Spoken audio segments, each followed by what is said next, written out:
The mission of the City School District of Albany is to educate and prepare all students for college and career, citizenship, and life in partnership with our diverse community. Dr. Wilkins, the superintendent's report, please. Good evening. Thank you. We are looking forward to the official launch of our new partnership with New York University next week.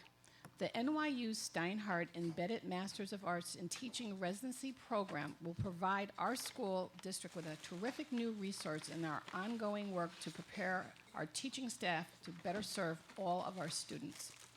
This innovative EMAT program, again, it's Embedded Masters of Arts Teaching residency program, will train up to 15 aspiring teachers a year for the next 2 years. Once candidates have completed the 12-month program, they will be prepared to step into a full-time teaching position in the core subjects at our middle school and high school. To be eligible, candidates must have a bachelor's degree and cannot be currently a certified teacher. All candidates need to meet the NYU Steinhardt admission requirements. Primary goals of our partnership are to continue to develop highly qualified teachers and to expand the racial and gender diversity of our district's teaching force at the secondary level. We are fortunate to have this opportunity to partner with a prestigious institution like NYU to introduce this exceptional new program. Developing a highly competent teaching force that is well prepared to serve our diverse student population is an important element in our overall strategy to raise achievement for all students district-wide. We will be hosting a kickoff in partnership with NYU Steinhardt next Thursday, April 13th. The event will be held at Myers Middle School. An informational session for district staff will be held from 4 to 5 p.m., and a second session for all community members will be held from 6 to 7 p.m. The deadline to apply to this program is May 1st. For more information about the EMAT program and to RSVP for the April 13th kickoff, please visit our district website. The calendar has given public schools a bit of a lull in the midst of state testing season this spring, just a bit of a lull. Students in grades 3 through 8 took English Language Arts exam last week. Now our staff are helping students in those grades get ready for the state math exam, which is coming up in the first week of May. Please keep in mind that no single test provides a complete picture of your child's abilities. When combined with grades, classroom activities, unit quizzes, and tests, the district-level assessments such as the NWEA and the annual state test can provide important information about a child's total academic progress. Parents and guardians, you can support your child by making sure he or she gets plenty of sleep the night before each test. It starts the day with a healthy breakfast. If you have any questions or concerns, please contact your building principal. Albany High's annual musical is starting a 4-day run on the other side of our campus as we speak. Our extremely talented theater assembly students are performing Oliver. That's this year's performance. The musical debut at 7 p.m. tonight in the high school auditorium. It continues with performance at 7 p.m. on Friday and Saturday and a 2 p.m. matinee on Sunday. Director Wardale, again, does an exceptional job preparing our students for the musical each year. It's a wonderful performance, and of course, I am encouraging everyone to attend at least one of the shows if your schedule allows. The tickets are $5 for students and seniors and $15 for adults. A reminder that our spring recess begins a week from tomorrow, Friday, April 14th. All of our schools and offices will be closed that day, and all of our schools will remain closed the following week. Our district offices will be open during the week of April 17th. And finally, I am very proud to announce that our very own Cecily Wilson Turner defended her dissertation last Wednesday, and she is now officially called Dr. Cecily Wilson Turner.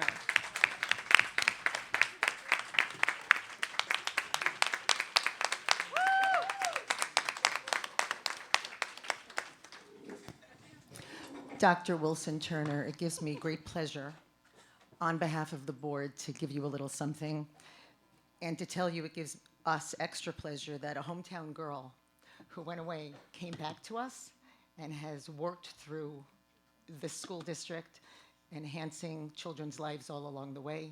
only to join Central Ave, office and do that on a system district-wide basis. We are so proud of you and so proud that you are home here with us doing that work. So thank you so much.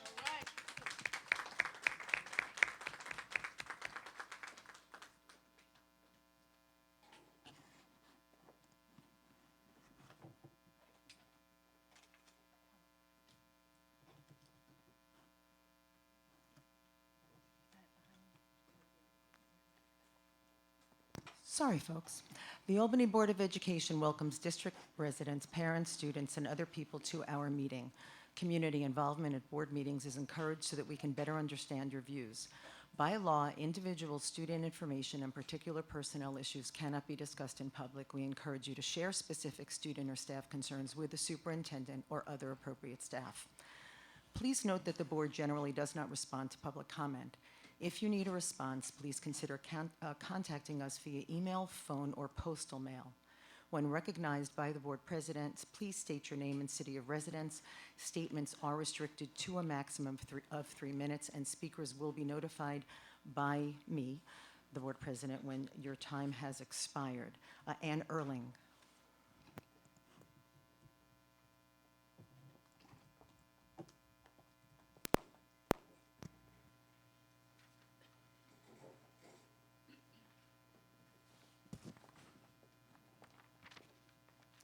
Hi, Ann Erling, Albany.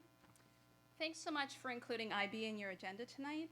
The IB program is an exceptional, internationally renowned college prep program that, while still an exceptional offering in Albany, has had its course offerings dwindle. Reduced offerings, combined with an almost total lack of promotion by the district and efforts by some in guidance to dissuade students from considering the diploma program, have caused student numbers to decline. My husband and I chose Albany schools because we knew of the stellar reputation of the IB program and believe there isn't a better option available, public or private, in the area. It's been confusing to me why the district hasn't made more of the fact that it offers it. Perhaps district staff and the guidance department aren't aware of what distinguishes individual IB courses and the diploma program as a whole. It would be great for that to change. Perhaps there's a thought that IB isn't a good fit for our particular student body. 60% of U.S. schools that offer IB are Title I schools, meaning that they also have sizable numbers of students in poverty.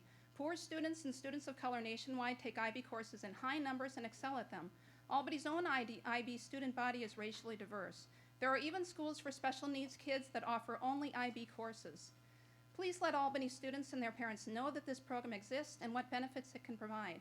And please start this when students are in elementary and middle school so that they know where their education can take them. In addition to more promotion, the program in Albany would benefit from additional course offerings. The art and theater higher level tracks are great, but an additional higher level track in a STEM field would make the IB more attractive to students who don't want to invest so much time in arts classes. I'd ask that the district consider higher level tracks in biology, math, design and technology, and Spanish. I'd also ask that the district train someone to take over the co-seated AP IB environmental science class it used to offer so that it can be offered again after the teacher trained in it retires this year. I understand scheduling an IB can be complicated. I ask that the district make every effort not to schedule required IB classes opposite the AP Science offering for that year. This year, a scheduling conflict caused some diploma program students to leave IB. Let me end with what Brockton High School has said about the IB on its website, a school, incidentally, where 81% of students are low income and 60% African American.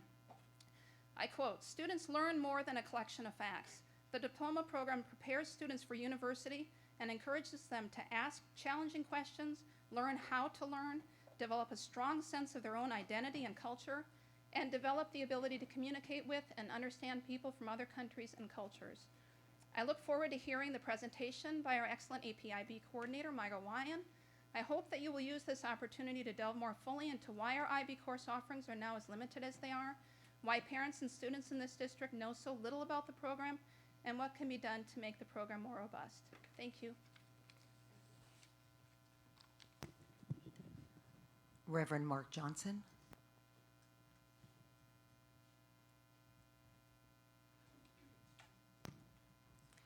Isabella Higgins.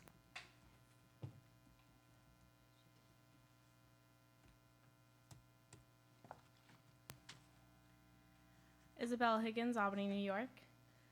Good evening. My name is Isabella Higgins, and I am the senior class president of Albany High. I am before you to address the presidential speech, which at the moment will not be given at graduation.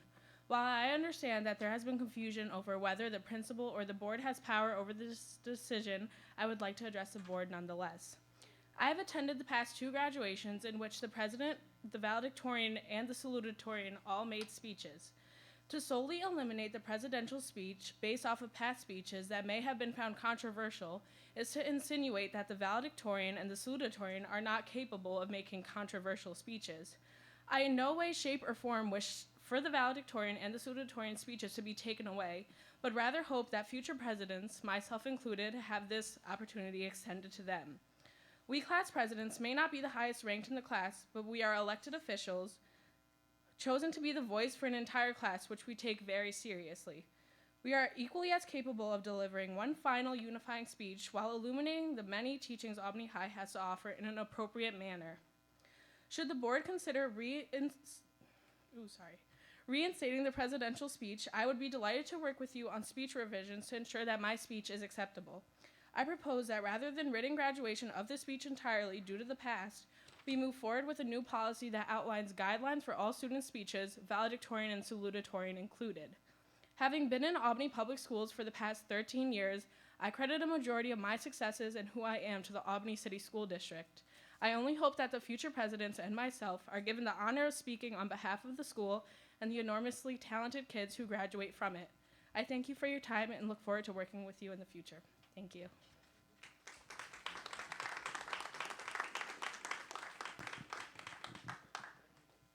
Margot Wyan.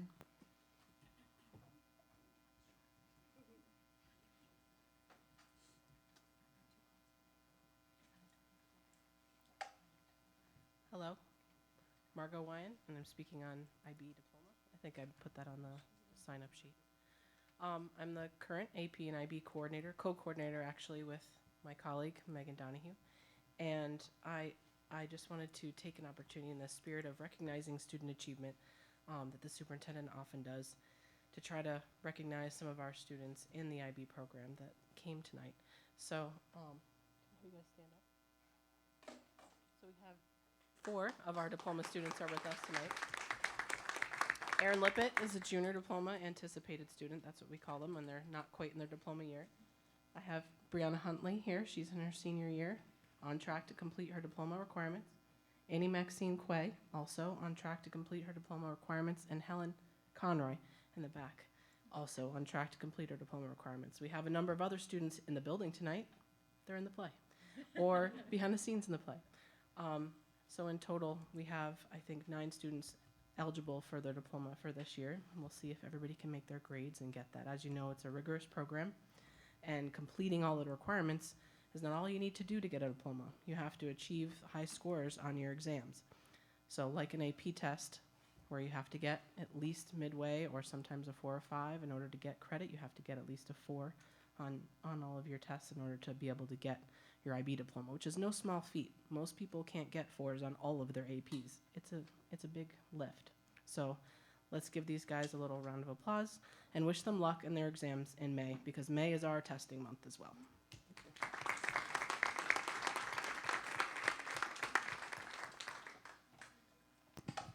Thank you so much, Ms. Wyan.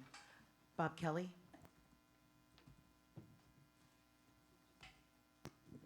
I know I just saw him here, and then I saw him scoot out. Okay, if he comes back. Until then, Erin Lippett. Erin Lippett, Albany, New York. Good evening. As our lovely teacher, Ms. Wine, just said, I'm one of the IB diploma candidates and currently the only junior IB diploma candidate. But I just wanted to talk about some of the benefits that I find in IB. Lately, in our theory of knowledge class, we've been discussing IB and discussing, what we get out of it as students, whether we're certificate students only taking a couple courses, or whether we're diploma students really pushing for this whole program. And I think the thing we all find is that the IB program goes above and beyond in creating a whole student and a whole person who's ready to go into college. Some people say that IB at least in our school, because we have a limited number of IB courses, limits students in their options and what they can take. But I think personally I have found this year, and I hope it continues next year, that the individuality that you get out of IB is nothing that is experienced in any of our other courses. Even though I'm taking very specific courses, I'm able to tailor them in a very personal way to things that matter to me and in ways that I wouldn't get to explore in, say, an AP class where it's very structured curriculum. One of the best examples of this is the extended project. Some of you may have recently seen, I was on the news for it. I did a feminine hygiene drive, and our other diploma candidates have done also just amazing projects with this. And they're all tailored to things that we personally find that our community needs. So that's just one of the things that we really get out of it. And besides that, I think it's much more college preparatory than anything our school offers. You know, we are sitting down and we are learning how to research in English and history, in math and science, you know, which is far beyond what other students are getting. We need to encourage research ability because that is what we really need for college. And the ability to write a 15-page paper, to know how to revise your own work, to speak to something on that level is something that we don't get in this school enough. And that's why we need to encourage more of our student body to participate in the IB diploma program because it really is college preparatory on a level that we don't see. And I believe that in our student body, there are more students who could benefit from IB and who aren't. So I hope that we just continue as a district to benefit our students in that way. Thank you. Dorit Nevo.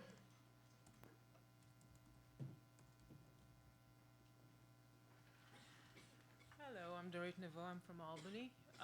So I'm here to also speak about the IB program. So I'll start just like Anne. The IB program is the main reason our family chose to live in Albany when we moved here. And we moved here from Canada. I was a professor in Toronto. And this is how I know about the IB program. It's very well recognized outside internationally as well as in the US. It offers a lot of college benefits in terms of acceptance, in terms of scholarships, in terms of course credits. Having the full IB diploma is very valuable when you get to college. So one of this is the second board meeting that I attend that there's a discussion to reduce or minimize or change the IB program. And I'm surprised that the discussion is not so much about how to actually well, I was looking at the different options on the presentations. The discussion I would like to see actually is how to build it into a much stronger program that can help strategically position the district as one that offers a very valuable IB program and draw more families like my family and like Anne's family and like other families that are looking specifically for an IB program. This is the discussion that I would love to see happening, and this is, I think, the outcome we should strive to be, because it's not easy to become an IB school, and where the infrastructure is in place and the processes have been gone through. If you lose it, you have to start from scratch again. And right now there is the infrastructure, and I think it's a great program to develop. Thank you. Thank you, Brianna Huntley.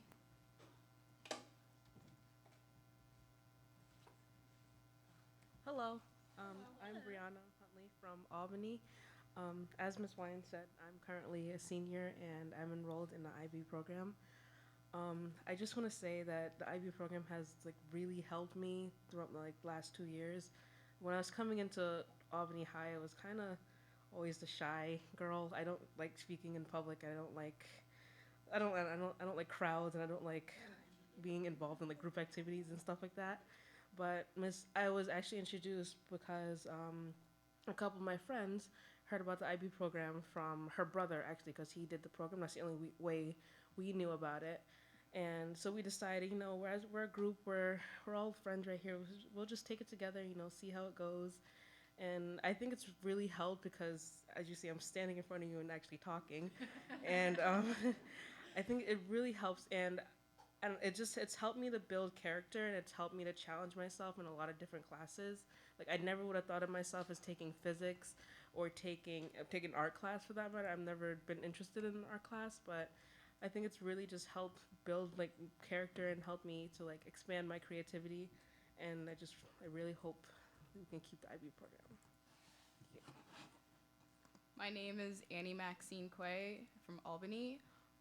The reason I took IB is because I was originally born in Ghana in West Africa, and I know that if I was still there, I would be taking IB. So I started in the Albany City School District since the 5th grade, so moving into Albany High and finding out that IB was offered, there was no doubt in my mind that I was going to take it. So thank you. Hi, I'm Helen Conroy. I'm from Albany as well, and I'm also a student in the IB program. So I was one of the students that really wanted to take a large variety of courses my senior year, although a lot of the courses that I had wanted to take were unavailable to me because I was in the IB program and because of how structured our schedules are and how little options we have for electives. I wasn't able to take some of the AP classes that I had really desired to take and I knew would help me in college next year and help me for my career goals. However, I decided to stick with the IB program because of all of the beneficial aspects that it has given me my past 2 years in the program of working hard. I have become a better writer, a better public speaker, as Brianna has mentioned. I have learned more time management skills than I think any other course could offer someone. The IB program shows statistically that that colleges accept more students with this diploma. Along with that, amongst the students that got accepted are offered more scholarship money, and because of the rigorous course that we take on the last 2 years of our high school lives, it prepares us so much for college the next year. So it really teaches us to become well-rounded students and balance everything in our life. Thank you. Annalie Smith.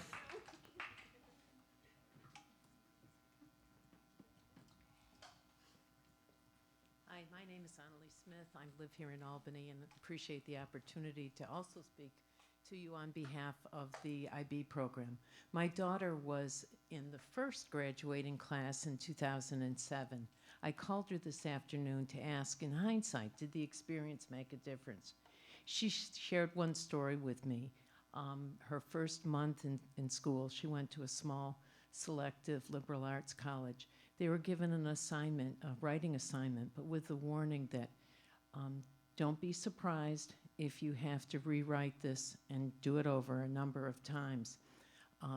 We have high standards for our writing assignments. She was one of 2 students in the class that didn't have to rewrite the program or the assignment. She attributed that exclusively to having gone through the IB program. The critical thinking, the analytical skills, the focus on writing, the high caliber of teaching methods made all the difference. The IB program is truly a gem for the school, as we've heard from so many. I'm very proud that the district offers it. I'm also proud that AFE, from the beginning, has offered scholarships to cover the IB exam fees to make sure that no student income is not going to be a problem. I'm more grateful that the district and the state have taken over that, but I want you to know that if there's anything, well, if they don't, we will continue. But if there's anything that AFE can do to support the promotion and growth of the IB program, we'd be more than grateful to. I appreciate that you're reviewing the program. That's your job. That's what you need to do. I appreciate that you're looking at the diversity of the program. Does it represent the diversity of our district? Appreciate that you're doing all of this, and I support that. I want to remind you that when the program was first introduced, we faced many of these same challenges, but with extensive outreach, with marketing, with meeting with students and parents, those things were come. What I'd like to do is, I know that that can happen again. I'd like to urge the board to support marketing and outreach specifically to students and parents of color, to start now to prepare more teachers for delivery of IB programs with the oncoming retirements of many people, and to support the program in any way that you can. It's a gem, and we've built the infrastructure. We need to continue to support it. Thank you, and thank you for everything that you all do for our students in our community. And thank you, President of AFE, Annalise Smith, for what you do for our students with your great organization. Larry Smith?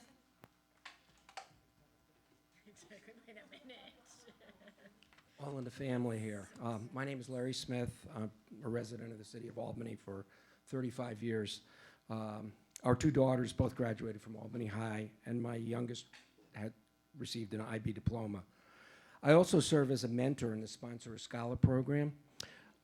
One of my mentees is a student of color who graduated from Albany High recently with an IB diploma. He received a full scholarship to Skidmore College and is successfully completing his junior year. I believe that the IB program prepared this student for the rigors of college and made for a smooth transition academically. In addition, I believe it contributed to his admission to this selective college. College admissions know the caliber of student who complete the IB diploma. I'm asking the board to continue this challenging program and to expand it so that other students, like my mentee, can be well prepared for admission to the college of their choice and be successful in college and beyond. Thank you. Thalia Soriano?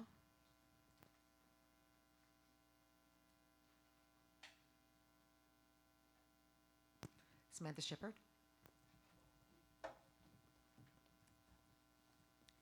Good evening. I'm Sam Shippard. I live in Albany.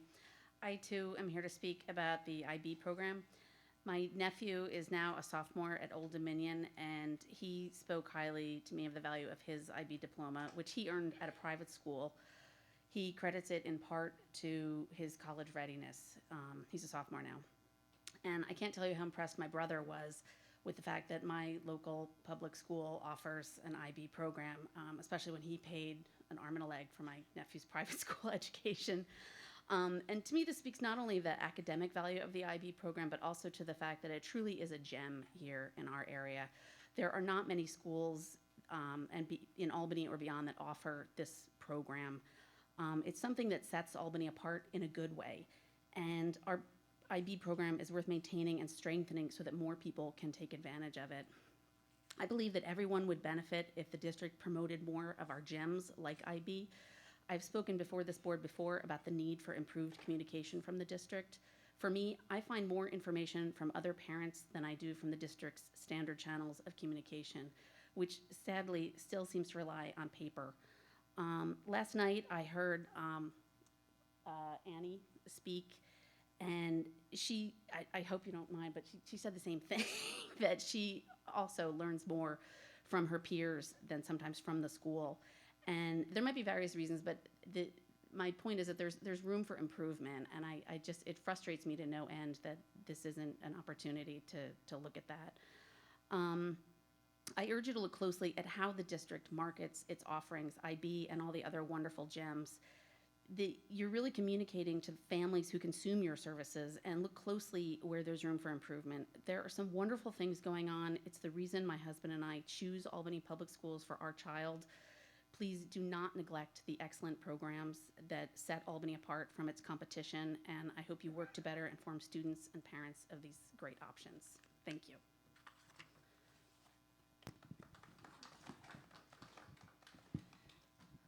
Thank you. That concludes public comment. Moving on to routine consent.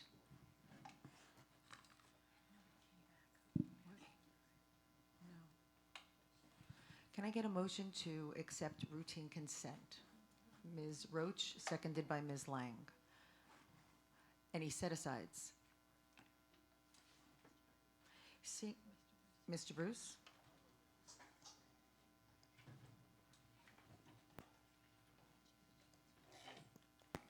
budget transfers over 10,000, please.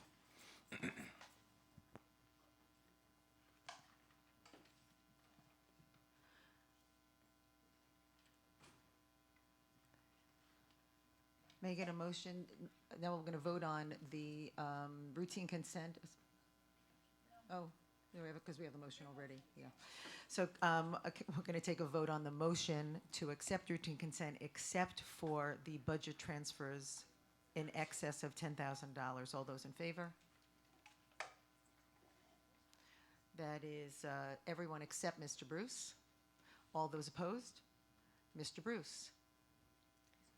Can I get a motion, please, to accept the budget transfers over 10,000? Ms. Smith, seconded by Ms. Roach. Mr. Bruce. Yeah, just a quick question. Repairs outside contracts to transfer $40,000 to repairs, preventative maintenance. What does that encompass?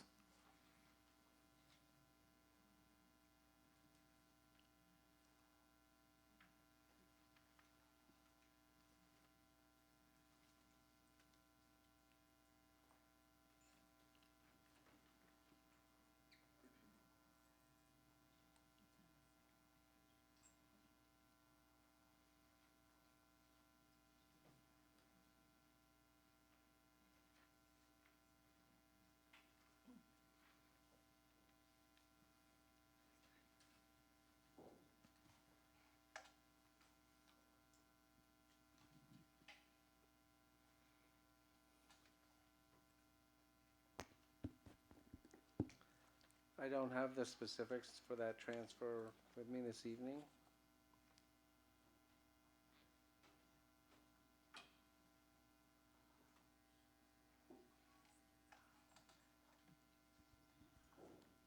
Certainly can be provided. Okay, I'm fine with that. A second question is medical insurance premiums. We're transferring $500,000 out to refund real property tax. This is another quite substantial transfer out of medical insurance premiums. Are we doing something different in terms of projecting that for next year? We're not doing anything different. The tax assessments and changes thereof are totally controlled by the city. This particular year, they're a little higher. Currently they're at 1.1 million, which actually was about where they were last year for the entire year. But in prior years, like 2013-14 and 2014-15, they were more in the neighborhood of 300,000. So last year and this year are higher than what we've seen for past due that go back retro into years, and sometimes a single property, can be a $200,000 adjustment.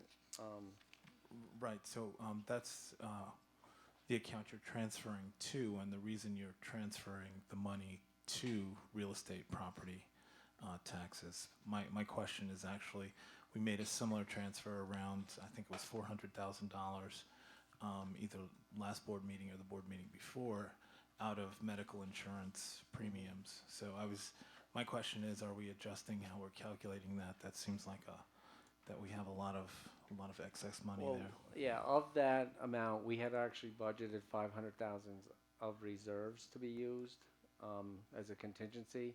We budget 500. We had 500,000 allowable for the reserve. This year it's going to hit probably 1.5 million by June 30th. There's nothing we can do to calculate this at all. What happens is someone goes to the city and says, my property's assessed at 1 million. I can justify getting it reassessed much lower, and then there's backward adjustments.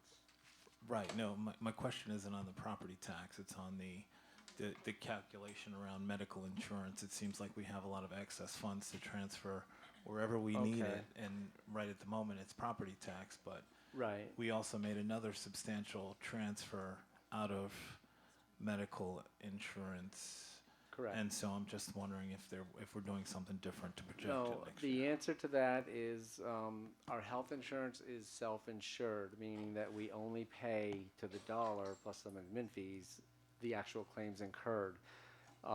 In this budget process, you may recall, the 2017-18 budget, I'm holding the health insurance at no increase because we've had very good experience the last couple of years. So we are making an adjustment to answer your question.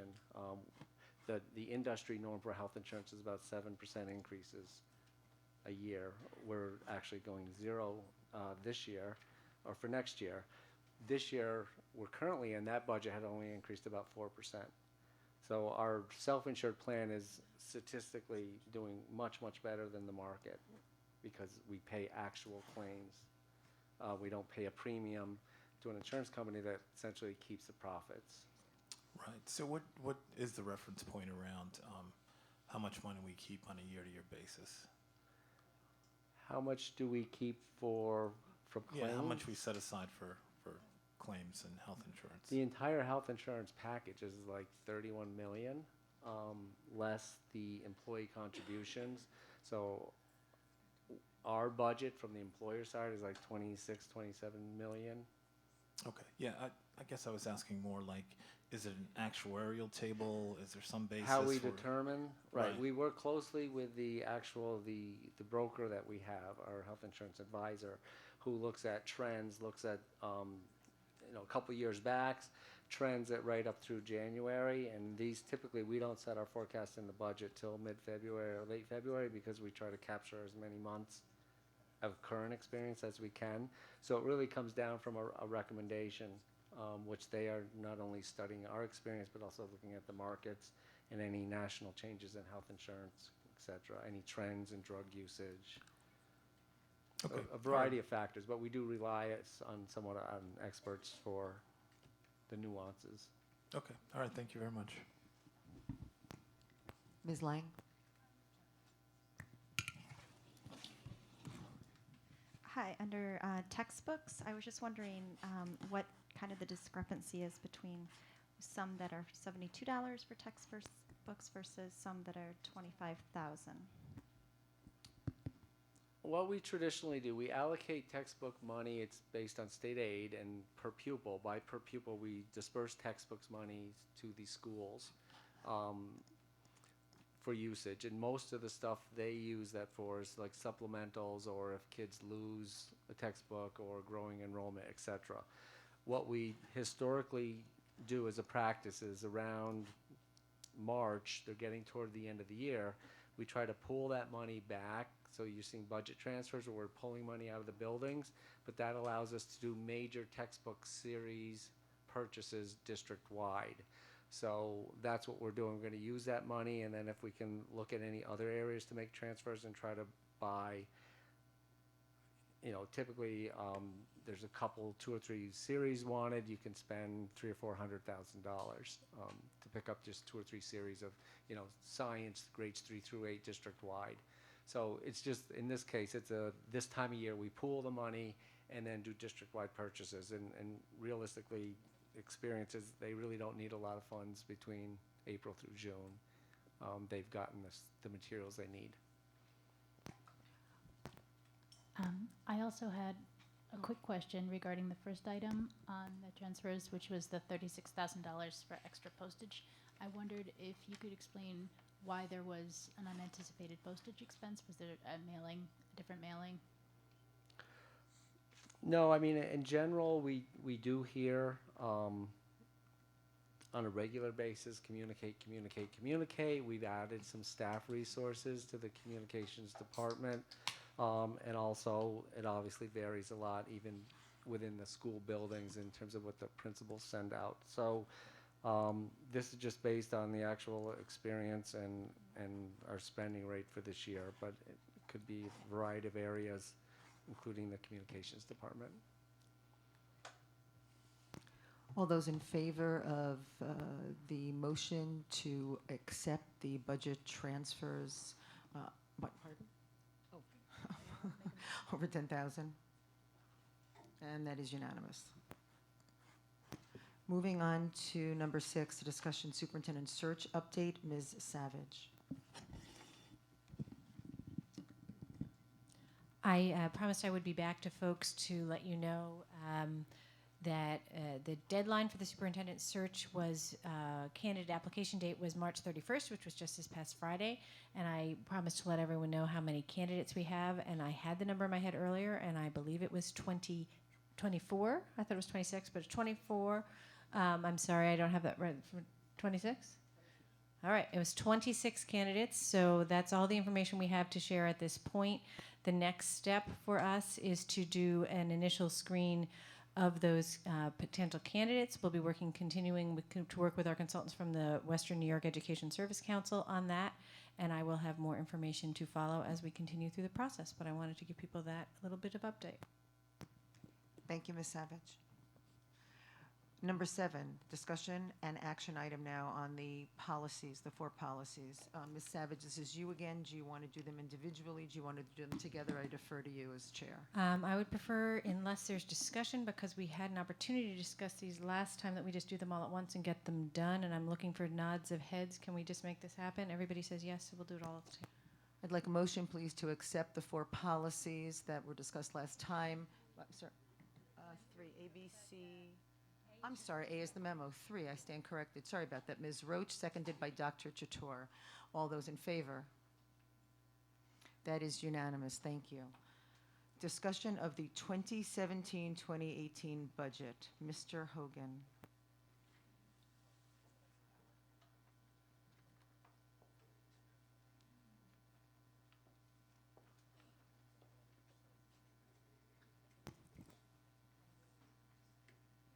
And Ms. Primero.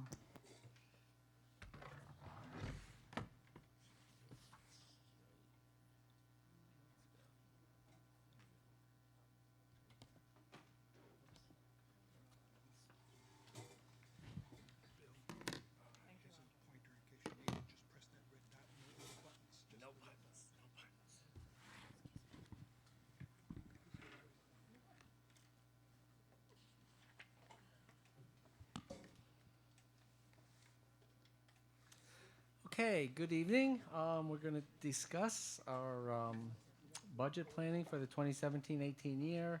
We've been following very closely all the developments on the state budget, but we do know it sounds like, as yesterday the governor was saying, you school districts for budgeting purposes could kind of go with what he released in January, which statewide was about a 4% increase. So those numbers are in here and have been the same revenue assumptions that we've been looking at since February. So it's getting toward the end here, folks. We can either adopt the budget this evening, or the next opportunity we had put in our budget calendar last fall, April 12th, as a second opportunity. If we didn't adopt the budget tonight, we could still do this before the recess and still meet all of our mandated reporting and printing and regulatory needs. So our financial plan this year was essentially to balance the base budget. We had a new challenge this year in terms of building our budget with dealing with growing enrollment at the middle school. So we had to create a 3rd middle school and the staffing of that. We're also in year 2 of the expansion of the community schools programming, so that will be, this is a very positive budget in terms of academically. We're creating a whole new 3rd middle school environment in an interim site right now, but also a major expansion in the community schools initiative. And we're also wanted to consider year 2 expansion of the academic plan and begin a new redesigned, probably 2-year plan. This would be the first phase of a redesign of the Alternative Learning Center program. So here's an update of any adjustments we made since the last time we met. Other state aid, there's a decrease in this line of $203,000. This actually is something that's off the governor's state aid runs. It's a separate aid stream, and looking in that, our actual experience this year, there was an estimate because it was a new change in the law the prior year. We had to do a rough estimate. We estimated high, so we're going to reduce this down to about $700,000 a year by this adjustment. In terms of additions, the Medicaid assumption for revenue, we're increasing that 250,000. That's another thing that there's been a lot of actions at the federal level. This has been a non-trending number. It's been all over the place the last 5 years. But we think things have settled and we should be able to go with a higher revenue assumption in that area. The next category we adjusted up in terms of revenue assumptions was the rebates, refunds, and tax on consumer utilities. A lot of this money comes from, again, one of the huge benefits of being self-insured is typically the insurance carriers get rebates on all the prescription drugs from the manufacturers, and now as self-insured, we actually get all of those. So this is a nice revenue stream for us. We were able to increase those assumptions. And lastly, there was an increase in the fund balance assumption. The only reason this was done, as you'll see as we get to other slides, is that at a minimum it was felt we definitely have to do the base budget and we have to do the staffing at 50 North Lark as an absolute minimum. And to do that, we needed to increase fund balance 150,000. Some of the adjustments on the expenditure side were just changes in staff tuition. Oh, actually, here we are. Changes in staff transitions. We budget to the person by every single position, their actual salary, what they'll be on the new schedules whenever there's transition, and there is in a district of our size. We have to make those adjustments, and these adjustments benefited us to the tune of 57,000. Other additions we needed to make, the AVID program, we revisited that again. We had assumed a 0.6 at Myers and Hackett, and we added that a couple meetings ago. We looked at that again and said we really need a 0.8 at both schools, so there's a small increase for AVID. And legal expenses, we're increasing 57,000 anticipated expenses. And we took another look also at the sports and the phys ed department, and due to expansion in 3 new teams, and last year they added a boys soccer, that we needed to increase that. And the other thing we're trying to do with them, because they had put in requests of about 800,000, just that one department, we're looking at helping them transfer some funds this year that we can identify. You'll see those, probably 40,000 to buy uniforms for several teams. So if we feel we have that money as we're projecting to year end this year, we'll take it out of this year without increasing the next year's budget. And we're also looking at, they wanted a huge netting to catch balls over at Myers so they wouldn't fly all over the place. So we're looking at those 2 transfers in addition to this money.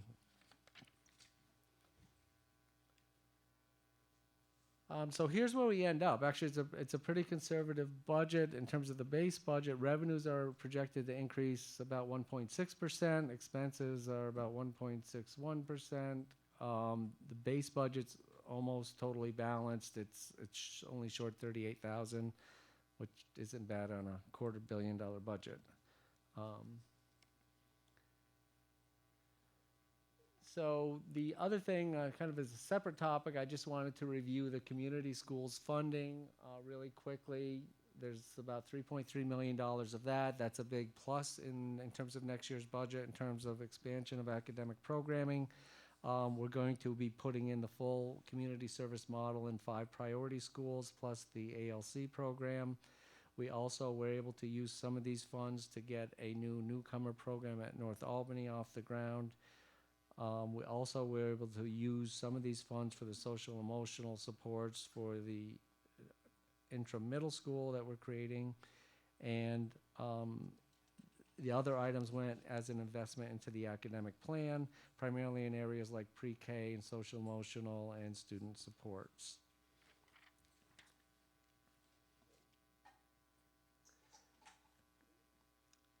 Some of the other priority items that we have, this is separate from the community schools. That's its own program.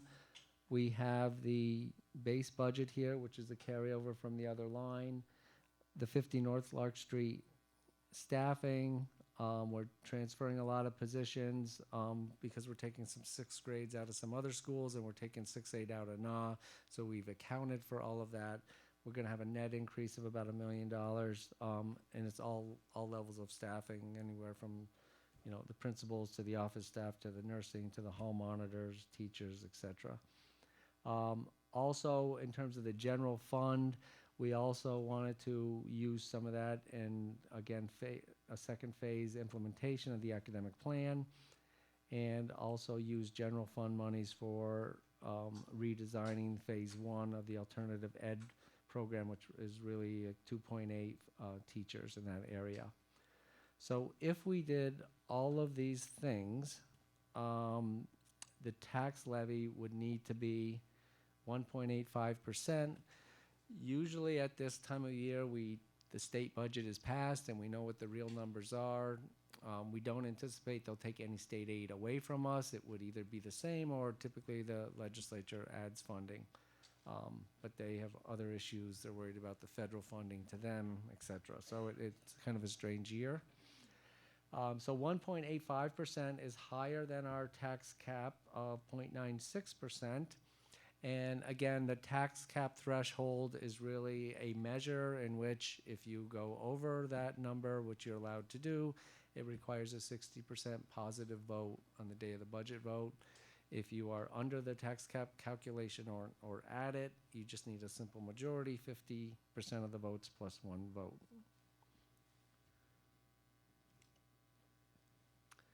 I just wanted to highlight, again, this is new programming being proposed for the general fund in the academic plan. There's a key on the bottom. The yellowish type coding that's coming out of the community schools funding. So that will occur as part of the community schools piece. The items in white are proposed to come out of the general fund on the previous slide. And the items in purple they were developed as an option A, which was much more costly. This is a scaled back version. The purple items are not going to be implemented in this. We call it option C. So this would have to move on to another year. So here you see everything is being, except for the elementary STEM on here. This is a pre-K2 literacy emphasis. Everything except the elementary STEM is being proposed to be implemented next year. This next slide, if you look at the top gray bar, this focus on this area is the social emotional for kindergarten through 12th grade. Again, the yellow items are in the community schools. Those we've accounted for. It's under that special funding, so those would occur. The white items, again, are things in the general fund that we're asking that those be added. We've shown those on a previous slide. Another category of the academic plan is the college and career ready. Everything here is white, indicating that that is all being proposed as a general fund expenditure. And safety and security is on the bottom. Again, a general fund proposal. And the last page I'm showing of the academic plan is administrative support, assistant principals, homeschool coordinator, fine arts coordinator. So you see these items as well. So the total here is $821,600 from the general fund, which is the same number that's indicated on slide 9.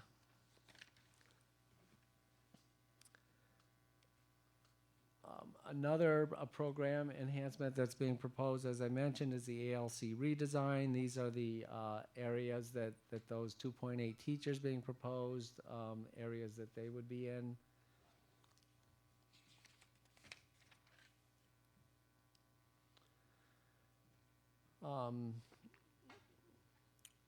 This is actually the proposal in terms of planned use and reserves and fund balance. It's about within $3,000 of what was proposed this year. We're not allowed to spend more than the voters propose and vote on in the booth. So you pretty much, unless you're a school district, unless you hit that dollar amount they vote on in the booth to the dollar, every district in the state has to underspend, because overspending is not an option. So typically, even though we allocate this, it's very easy, a district of our size, to have $1 million swing in the self-insured program. The health insurance, it's very common to have $1 million swing, and when the county makes us whole on delinquent taxes that were collected. So we typically underspend, so we're allocating this much, but we typically don't spend it or spend a portion of it. This is our recent tax levy history. Over the last 5 years, it's been an average annual increase of 1.26%. So we've really been trying to hold the line, realizing taxes are high and we were coming out of the recession. We're trying to minimize the taxes to the community. This graph just shows you, if you just draw a straight 2% growth line versus our tax levies, you can see in some years, 12, 13, 14, 15, we were actually above a 2% in terms of tax levies, but then in recent years, it's been below a 2% rate. So with that, that brings us to the questions, comments, discussion part, which I will turn back over to the president. So, Mr. Hogan, now that we are down almost at the wire, I'm going to ask you, format-wise, whether you want anything taken up in any particular order. Like, do you want to first figure out if it's tonight versus next week and have a discussion on what would change, what might change, and Okay. that's one piece. Then I'll throw out, just for purposes of the outline. Then there's the issue of what if we vote on a budget and hypothetically, let's say we said, okay, we're going to vote on a budget of 1.85% outside the tax cap. Between now and May 16th, the budget is passed and we actually wind up getting additional monies beyond the 800, whatever the amount is, the 3.9% out of the budget, which is really the average across the whole state. And as a poor urban district, we might be getting more.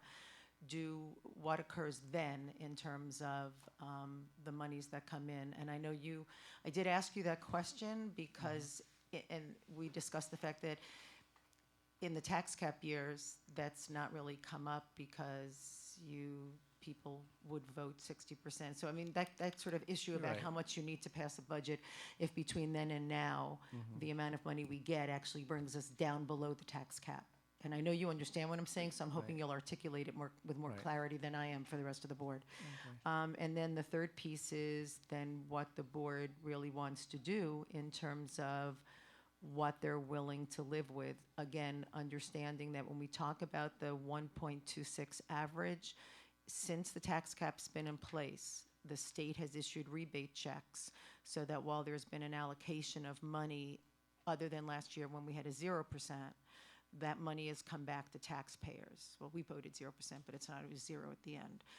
But that Governor Cuomo has, through the state, issued the rebate checks. So under the tax cap, as we had done it, the taxpayers in this city were actually reimbursed for the outlay. So against that backdrop, what would you, do you have any particular order that you'd like it in for purposes of it making sense for you and Ms. Primero? I think it might be helpful if we do the what if we vote on the 1.85% tonight. I know we have the question whether or not we vote at all, but I think this would help people on that part. If you can, I know it's a little convoluted, and I don't want the board to think that I'm suggesting that that's what I'm throwing out to everybody. It's just, it's a weird situation that we find ourselves in right now, and as do all other districts. So here's what happened, and it hasn't been tested since the tax cap. In other years, you actually, the board, and in discussing this with our president, I said, half of my career, there's been no budget on time. It's only in recent years there's actually been a budget on time every year. So for me, half the time there hasn't been a state budget. So it's not as devastating, or it doesn't make me as nervous, although it's always nice to know the real numbers. But in any event, the question really was raised, well, what if you said, okay, we want the 180, the package of 1.85, I hate when it does this, 1.85% tax levy. So if we were hypothetically to adopt that tonight, what happens is if state aid, $1 million of state aid comes in between now and May 1st, what happens? Can we lower the tax levy? So in the olden days, it wouldn't have mattered. You could have lowered the tax levy because the board actually doesn't set the tax rate until August. So the old days, it didn't matter because there wasn't this special rule on how many votes do you need to pass the budget. But now there's this new rule. So the problem we would have if we adopted this and said, well, we won't charge you, we will lower it if new state aid comes in. You could still say that, but I think in May you'd still need a 60% majority because that's what's actually going to be all over. If, you know, April 6th, I forgot the date, 12th, we would actually be rolling publications, etc. You're never going to pull that back in once it's out. And so you kind of put you in a weird spot. So you could still hypothetically vote on the full package 185. $1 million of state aid could come in. It's never been tested because it's never been an issue since the tax cap law. Let's say it passes with a 62% positive vote. You got this $1 million by May 1st of additional state aid. You could still lower taxes in August. You're not required, if additional revenues, you're not required to tax at 1.86. But you would probably still, and this is more of a lawyer question, but I know that it's never been tested. Well, So that's there is no case law, there's no commissioner rulings. Well, that's the sticking point. The issue that I asked Bill to sort of think about for purposes of tonight, because I thought it would be something to discuss with the board, in case they just wanted to sort of know that, even if we weren't acting, is that you get a budget vote at 54%, and the money comes in, and we lower the tax levy, but we didn't make the amount. And then, of course, it's the old joke is you don't want to be the ones litigating. You want to actually have it be nice and clean and do it so you don't have to wait to find out what the court's going to rule on. But I assume this is not something that anybody's had happen, and to your knowledge. Okay. Prepared to, not to my knowledge, nor is it something I'd be prepared to. It's sort of a give law an test, educated a law answer exam test on the fly. There you go. So that's that, another kind of unknown and variable. The other thing, the topic I should just bring up too is the contingency budget, because they changed the contingency budget rule. So another hypothetical is, what if you went out with a 1.85 and you needed 60% votes, but you only got 59, the budget goes down, you have another option. You can go out in June with a bigger tax levy, a smaller one, or the same one. If that one fails, you could go to contingency budget, which isn't a vote, and the board can skip the June vote and go right to contingency anyway. But they put a big penalty in that 2 or 3 years ago, which is if you go to contingency, your tax levy cannot increase a penny. So what we would be losing, our tax cap is 0.96, that's about $1 million.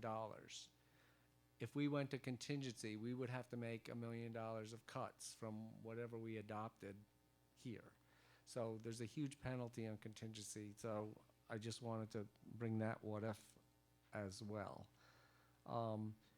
In terms of when to vote, it would either be tonight or April 12th. We again looked at all of our requirements that have to occur immediately from the board adopting a budget, and that's the date. You might be able to pick up 3 business days delay if you went to first class mailing on the budget newsletters, but that would cost you about $22,000 to $25,000 to do that, those 3 extra days. So you're not gaining a lot in terms of trying to push this back beyond the 12th and hope that they come back and pass the state budget. So in terms of waiting, the only advantage to waiting is if there's a sense, or we just want to be certain, if the state budget was going to pass between now and the 12th, that would be great information because we know exactly what we were deciding. But if nothing happens for the next few days, between now and next Wednesday, we'll be here next Wednesday at 8 o'clock, and it's going to be the exact same scenario and choices in front of you. So I think those are just some of the hypotheticals, and if there are any other maybe questions on the hypotheticals. So I'm going to go around and, or do you want to move on to the substance, or you want to go Sure. to the date? Where are we now? Because we can take all the questions at once. Why don't we? Yeah, maybe that'll help us figure out if a date, if there's more information needed or something. So maybe I'm going to actually direct if we can deal with the date issue first, and then move on to the substance. Because let's Okay. say we decided to wait until all hope is extinguished for next Wednesday, then at least we could get a lot of the substance questions out of the way now, and people could spend that time mulling if we decided, and if there were additional questions, they could be also asked. So is that okay with everyone, to get a sense of whether anybody has in their mind gelled whether tonight is the night, or they would like to give a number of days and see what's going on? I did not look at Twitter today to see whether or not the Assembly, which actually was supposed to meet, I was following it last night, so I knew when when Senator DeFrancisco said he was getting on Thruway and not turning around again. But I knew that the Assembly was coming back, supposedly. So I don't know if there's been any update, but what's going on. So why don't we start, Dr. Chator, do you have any thoughts? We'll start going around on the tonight, or I call it the final hope extinguished next Wednesday. I have no problems waiting till next week, to the 12th. Ms. Roach. I think, other than having to come back for an additional meeting, there's no downside of coming back next week and giving the state legislature a chance to eliminate some of the uncertainties. I was going to say, while we can't actually lobby for passage of a budget, we certainly can try to push our legislators to actually understand that waiting a year, as the governor said in one of his comments last night, because we could just extend through the year, is actually inconsistent with caring deeply about the education of every child. Ms. Lang. I concur. I think we should wait. I'm just going to go around this way. Ms. Savage. Same. Ms. Smith. Mr. Bruce. Same. Oh, that was easy. And now this portends the rest of the discussion. I'm going to start again with Dr. Chator, and if you want to, basically we'll go into substance of any kind that you'd like to. Here we go. I'm still thinking about things, but We can skip you if you want to come back. Do you want to? Just to understand correctly, all you've cut out from the academic plan here are the two positions. One is the STEM coordinator, and the other one's the training coordinator. So it's $272,000 that you've cut out. No, the option A was much richer than option C. I can give you the. No, I mean in your previous slide, I think where you had the purple tabs. Yeah. What I'm showing you is option C, and that really was carried over from the other side. I just wanted to make people understand that that was not getting funded in this option. Just to give you some totals, the total package for option A was 1.348 million. Actually, if you round it, 1.349, versus the option we're proposing is 821,600. So there's quite a $500,000 cut or so, give or take, from the full-blown option A that we would have liked versus the affordability factor of trying to get it down to a more reasonable tax levy. Right. What I meant was 2 slides ago. If you just go back, those rows that were marked in purple. Oh, yeah, there we go. That's a $136,000 position. Right. And there was another one just like that, which is also 130. That's what I'm saying. Those are the only 2 that are coming out. No. We took out about $500,000. Those 2 slides, are probably 300,000. Yeah, 272, right? Will you have it? Hi. So from the original option A, we pared down the TAs from 4 to 2. We reduced the avid elective teachers by 0.4. We're at 1.6. We were originally at 2. We reduced the hall monitors from 3 to 1. And we reduced both the testing coordinator, the fine arts supervisor, and the STEM supervisor at this time. And the testing coordinator and the STEM supervisor were reduced to 0. The fine arts coordinator was reduced to adding time to the chairs. Okay, got it. Thanks. Well, there were reductions on these other lines.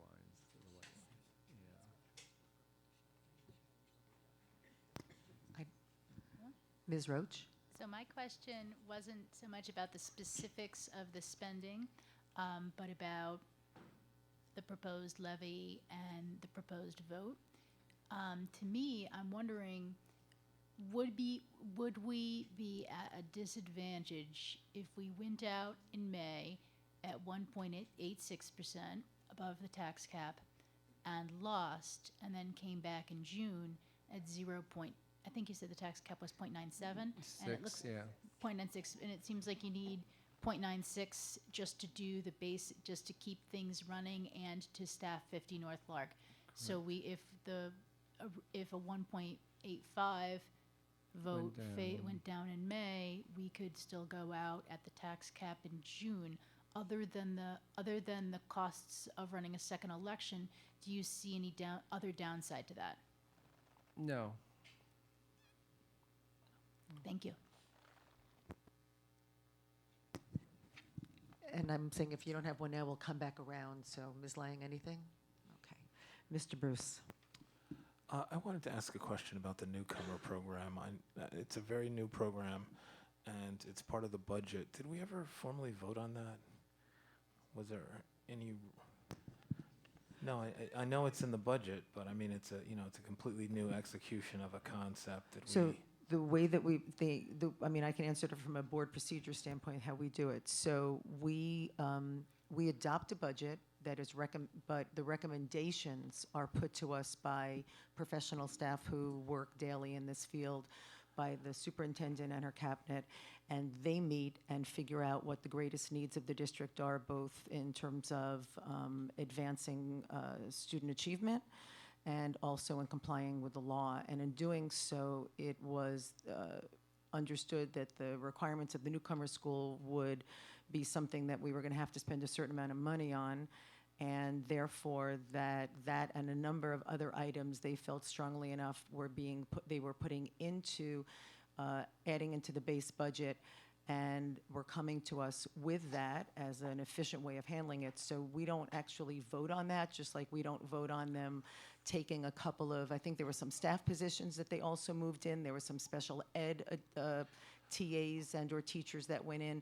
So there were additional budget items that were not in last year's budget that went into the base budget, and then that was maybe 3 or 4 meetings ago, or whenever it was laid out for us exactly what the additional things were that were moved into the base budget.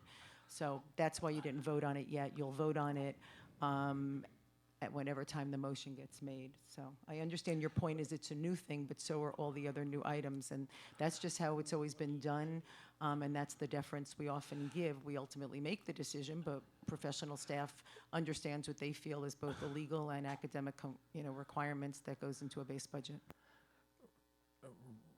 Right. I'm familiar with all that. I appreciate the lengthy explanation, though.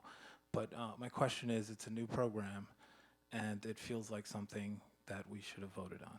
That's my statement, I guess. I understand your feelings, but from a procedural standpoint, how this Board of Education works, that's actually not how the budget process has ever worked in this district. We don't vote on individual programs every year. We vote on programs because we expend the funds on them as part of a budget process. So I'm not trying to belabor the explanation, but what you're asking for is something that isn't done.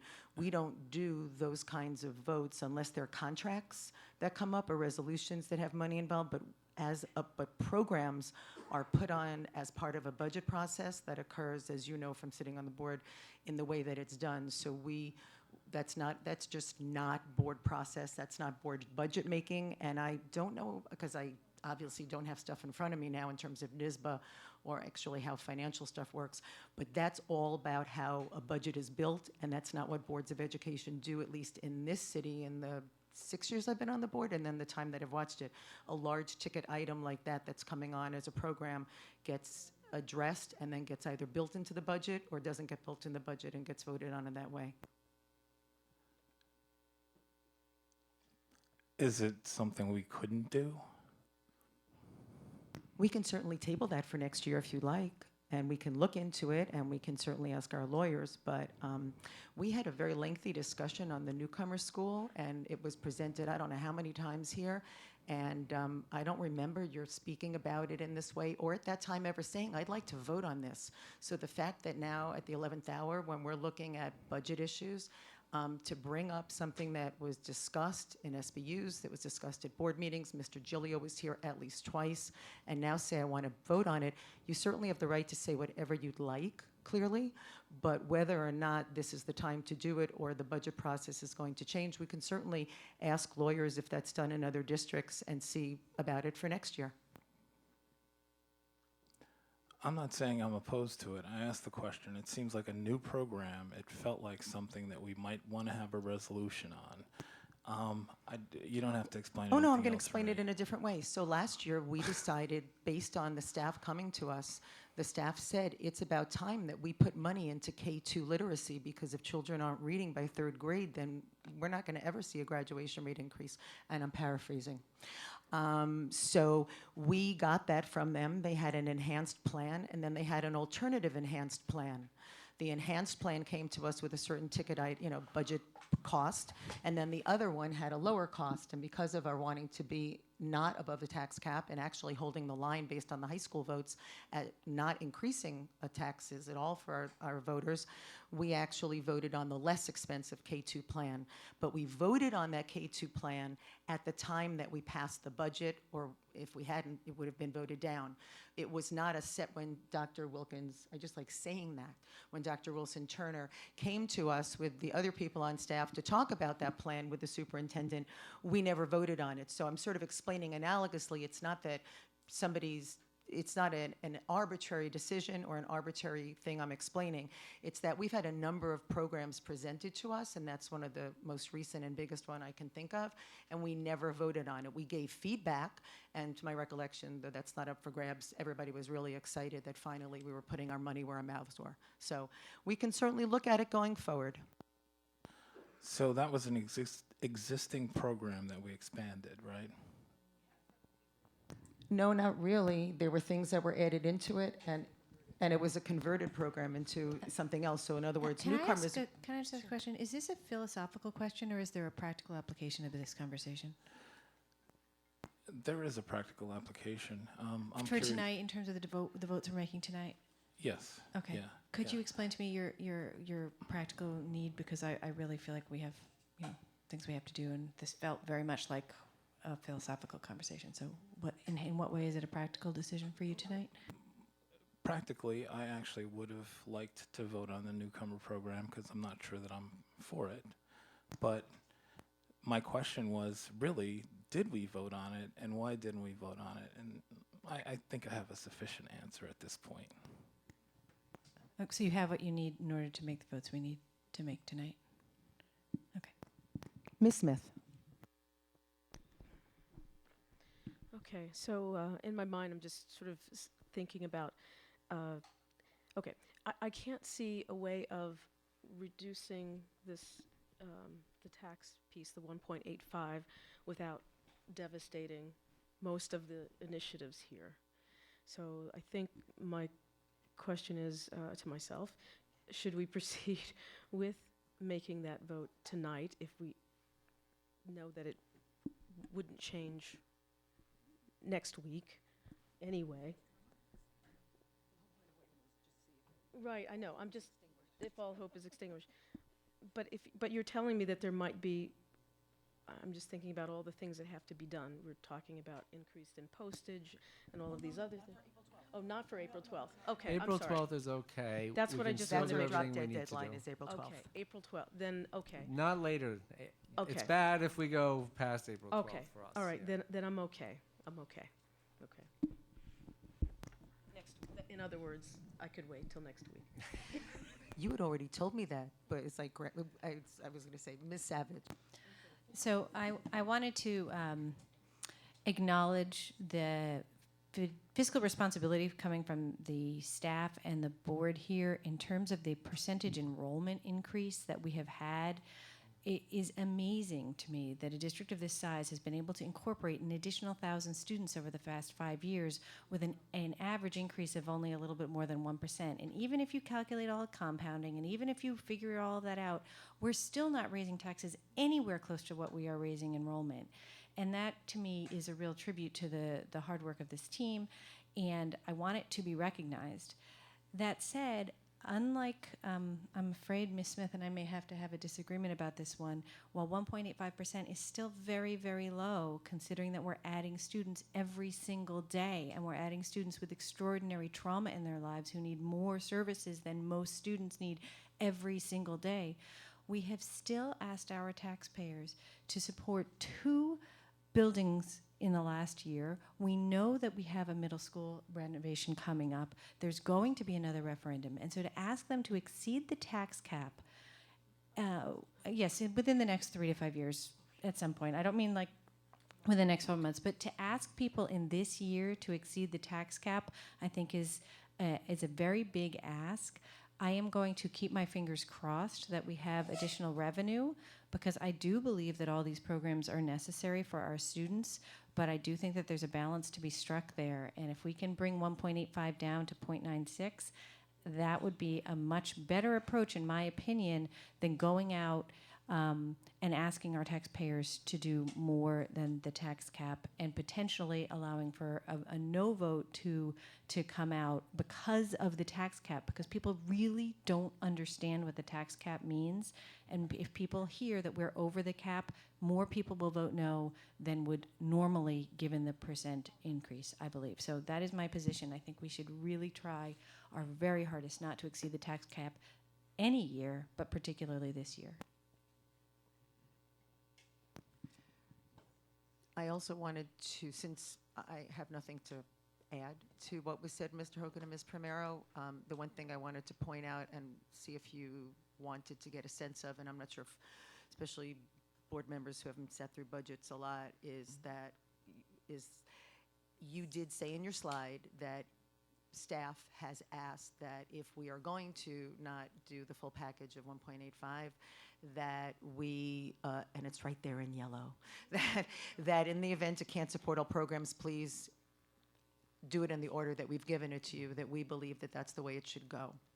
So I just, we've all gone around and it didn't look like everybody was chomping at the bit for substantive discussion, so I'm gonna ask if anybody wants to weigh in or has any questions about that recommendation.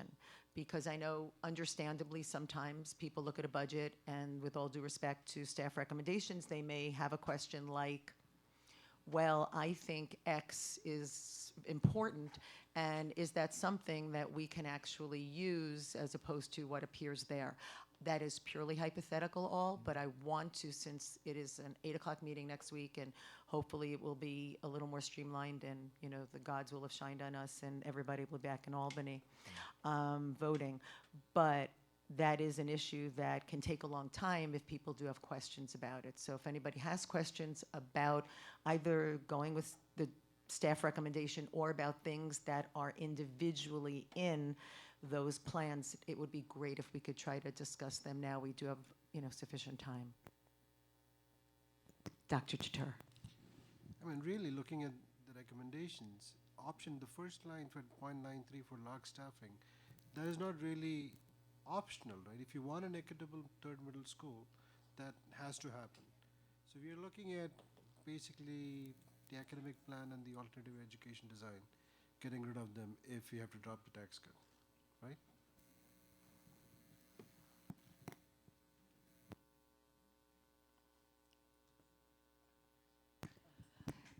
Ms. Roach, anything? Ms. Lang? If we do not get any more money or the budget is not passed by the 12th, then I think that our option, if we're going to vote as a board to keep it at what we can at the tax levy, is to eliminate option C, academic plan, and the alternative education redesign. And that's really our only option. Mr. Bruce? Yes, so my question is, this alternative education redesign option B, that includes all of the alternative education redesign? No. It That whole includes thing, 2.8 teachers, and there were maybe 6 TAs. That, and the TAs would be added hopefully next year. It's 2-year phase-in.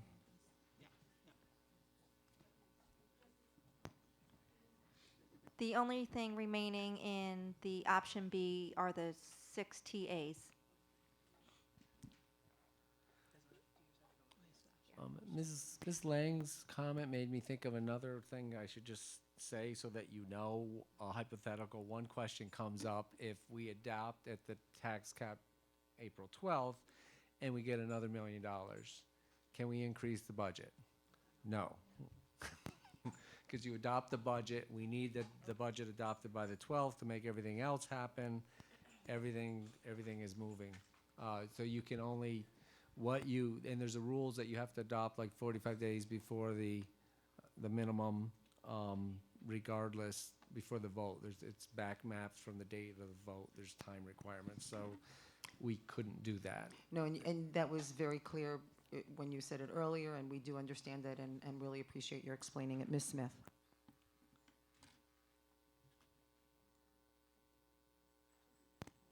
Ms. Savage? So I think the other option that, if in fact the Assembly continues to do the good work of the people of the state of New York and the Senate continues to not, when we come back next Wednesday, the other option that I fear that we're going to have to at least discuss is what it would it look like for us to take additional reserve fund and essentially hedge our bets on that. Because that would be the only other way, I think, that we could allow for the possibility of additional state aid by essentially saying we would consider budget for taking additional funds out of our reserve, put that in the budget. Now, the question I have, which I don't know if you know the answer to, is if we do that, and in fact, we get, this is the state aid and it is what it is, and we don't get that money, can we then say, I'm really, really sorry, but we're not going to, I mean, we wouldn't be changing our taxes at all, but we would be cutting programs after the budget was passed because we didn't get the state aid that we were hedging for. Do you understand my question? Yeah. Was I coherent there? Yeah. Paul, that seems like an easier law school exam question. I'm just trying to follow along. You're talking about fund balance. So my question is, if this is our budget, this is Yeah. what we believe our children need in the City School District of Albany. We would like to stay under the tax cap, which means we need to find about $1 million from somewhere. Right. We think, most of us, I think, believe that when the state budget ultimately passes, some large portion of that $1 million will come in the agreement that will be made in that room. But because they are late and not doing the people's work in a timely way, we are going to be forced to not deliver services to students in Albany that there will be money to pay for because of bureaucratic baloney. So I'm looking for a way around the bureaucratic baloney, and my proposal is we take $1 million out of the capital reserve, we put it on that slide. Then when the state aid actually comes in, we take it off of the slide and we use the state aid money to fill in the $1 million that we took out of reserve. However, that creates the risk that in fact the state does not come up with that $1 million. And I'm asking, are we then committed, if Bill thinks that that's overextending our capital reserve, are we committed to actually spending that $1 million? Or can we say, On second thought, since the state aid that we thought we were going to get, actually we did not get, we're not going to do those programs. So that I want to know legally, am I allowed to do that? And then next week, whether you think that's a good idea or not is also on the table. But I want to know if we're allowed to do it. And if you can't answer it tonight, we can certainly, we have until next week, remembering that why, because Ann is very, fiscally sound on these things, is we know we can't go up, but we certainly know cutting is always an option. So if we could know that before next Wednesday, when we Well, have to vote, that would be helpful. I can comment. You can underspend whenever you want, but you're going to have a major PR problem if the budget newsletter goes out and says this is what we're doing, and then we pull back. Well, I think that I'm going to disagree with you from an elected, person standpoint, which I think is that when we're doing PR more, one of the ways of explaining it, as Ann most certainly did, is that we are being fiscally conservative, but because of what's going on, and the governor then saying he could wait a year, and then the game playing and the lack of leadership, because we know after 3 years of him doing it, he can bring a budget in on April 1st if he wanted to. So that said, and the kids are suffering as a result across the state, if we were to do what we felt was needed to protect them, and then things change, but it's not going to raise the taxes and go above the tax cap for our voters, I'm comfortable explaining exactly how that went down, because, and the one thing I wanted to say when it came to me, so I'm interrupting and doing it, is when we sat at the Hackett CET and at other times throughout the life of this district on a day-to-day basis, we have often talked about ALC and phrased it, a number of us, in this way. As goes the ALC, so goes the middle schools and the high school. It's not just it's not just the beds issue, right? The fact that we share beds numbers. It's that if you do not have alternative programs that are sound and reasonably from an education standpoint for your children who are not working out in the high school and the middle schools, then your option is to leave them in the high school and the middle schools, which isn't good for them and isn't good for the other people in the high schools or the high school or the middle schools. And if you don't have a viable and adequate educational program with social and emotional supports for them outside of their home schools, then that doesn't help either. So that's often something that has been discussed by those of us who've been doing this for a while. And when I remember talking about it at Hackett, when parents were saying, well, why can't we put kids up in the tower? And we won't get into why that doesn't work, but that's not really a good achievable education system for the kids, but certainly a reasonable and modification, a redesign to ALC is. So I can defend putting money where it's necessary to help both the children at ALC and the children in the home schools. And then if the government doesn't see fit to do what's right, explaining we're certainly not going to make you get a larger tax increase with the risk of not getting a rebate should that come through. And we will at least make you understand what's missing and what the issues are in the budget, and let's get out there and fight for them next year if we can't get it this year. But anyway, that was, sort of my explanation to defend Ann's idea from the political standpoint as a board member rather than from staff. Right.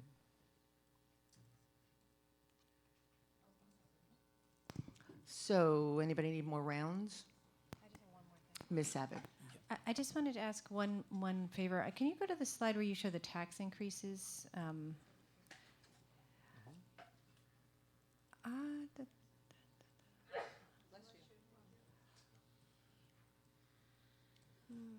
There it is. Yep. Oh, you want the graph or the No, other? the other one.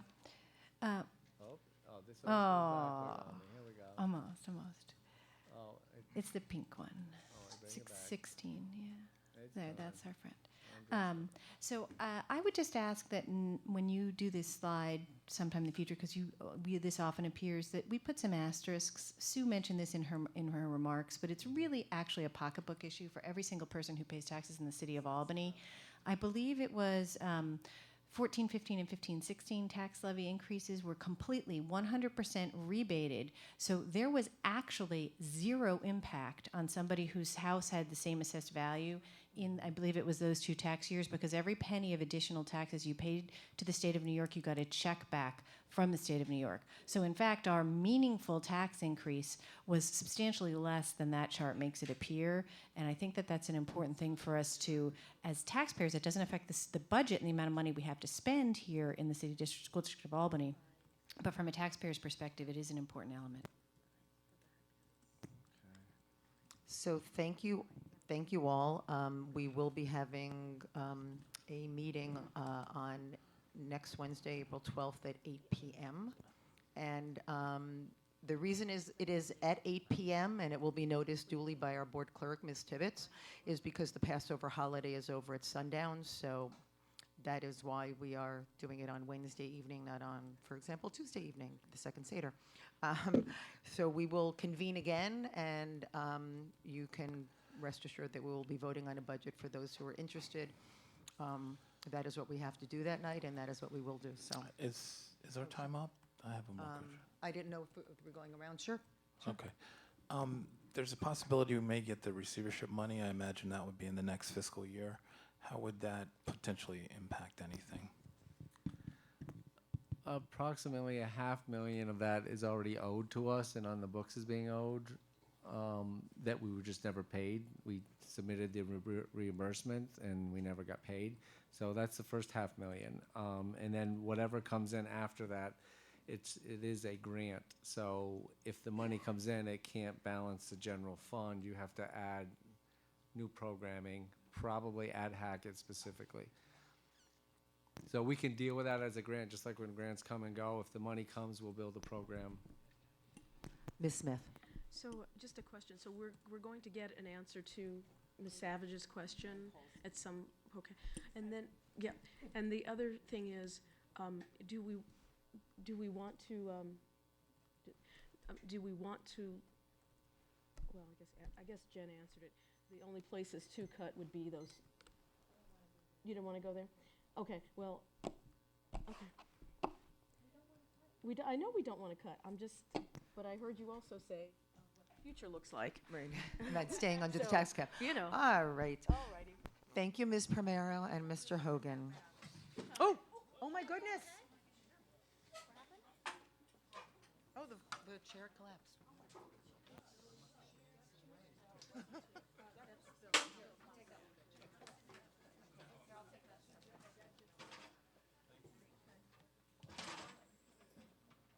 Need to add to the budget, Bill, chairs for the cafeteria.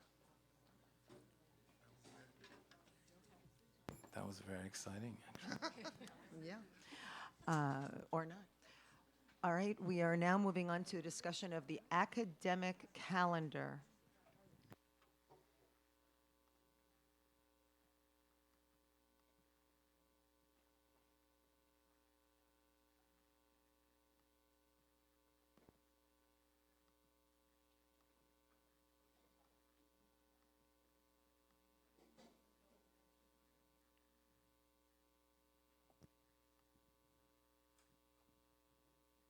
Good evening.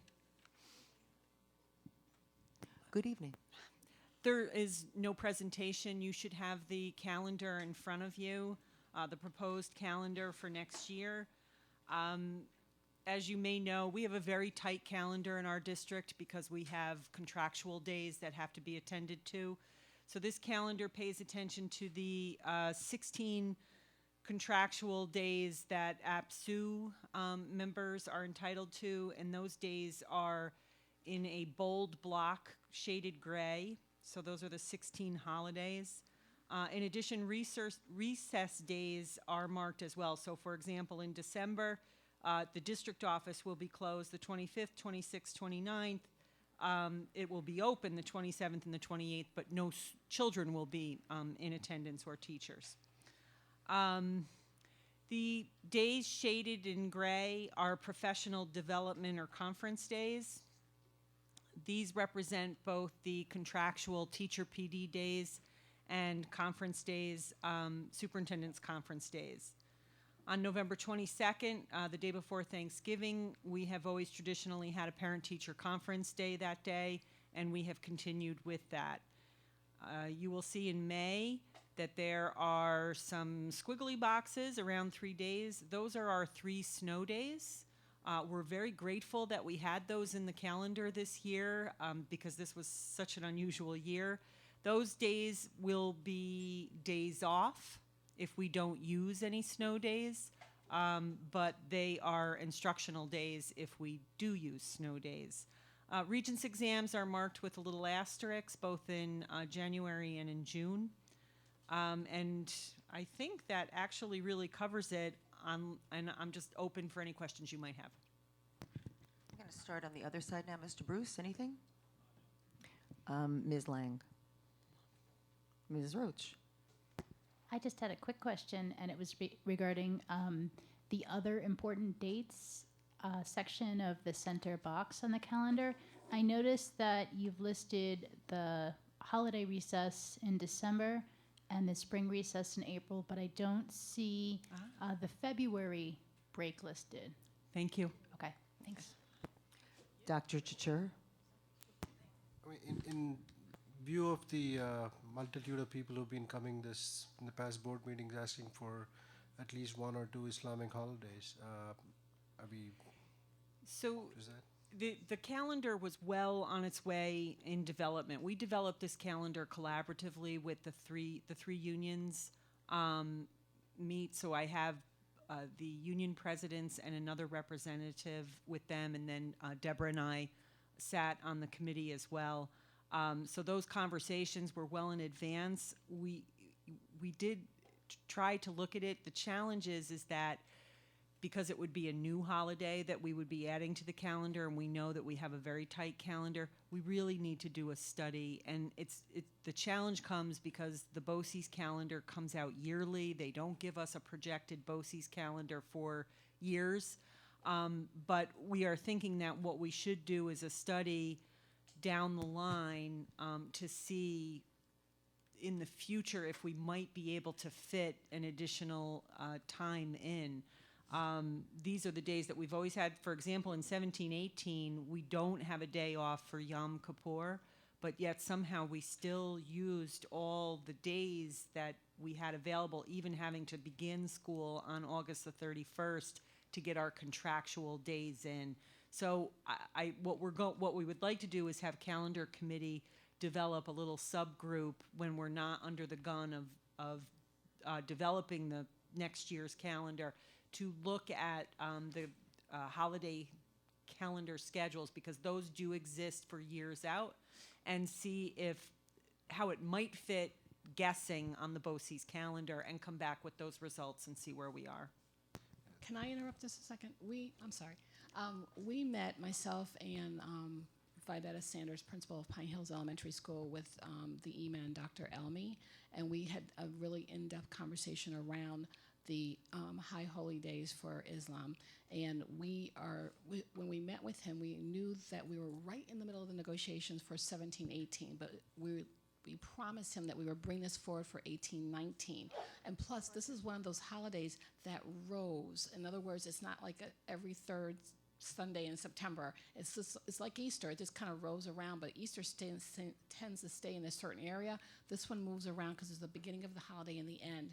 So we had said that we would like to get the calendar dates for the next 3 or 4 years, bring them to the calendar committee, and start moving forward to see how we can incorporate that if that's possible. And going back to what Ms. Bechtel is talking about is getting that together with the committee in front of the committee. So for 1718, it was a little too late to incorporate it in there. So we are looking at it for 1819. Thank you. And as usual, I know anybody can take a religious holiday whenever they are. Yes, absolutely. Just can you make sure you communicate that so that everybody understands that? Because a lot of the Islamic students are going to be coming.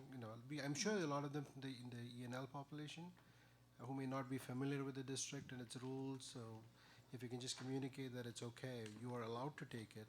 You're not restricted from taking it. Right. And one nice thing about the June 15th day is that the regents made that a rating day. So there will be no regents exams on that day. The teachers will be here, and they will, they could be scoring and doing those kinds of things, but students won't be in attendance. And so families will have some flexibility at those younger ages to have their kids stay home. Thank you. Ms. Smith.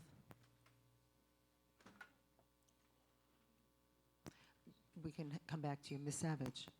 I have two comments I'll make. One is on the subject that Dr. Chatur brought up.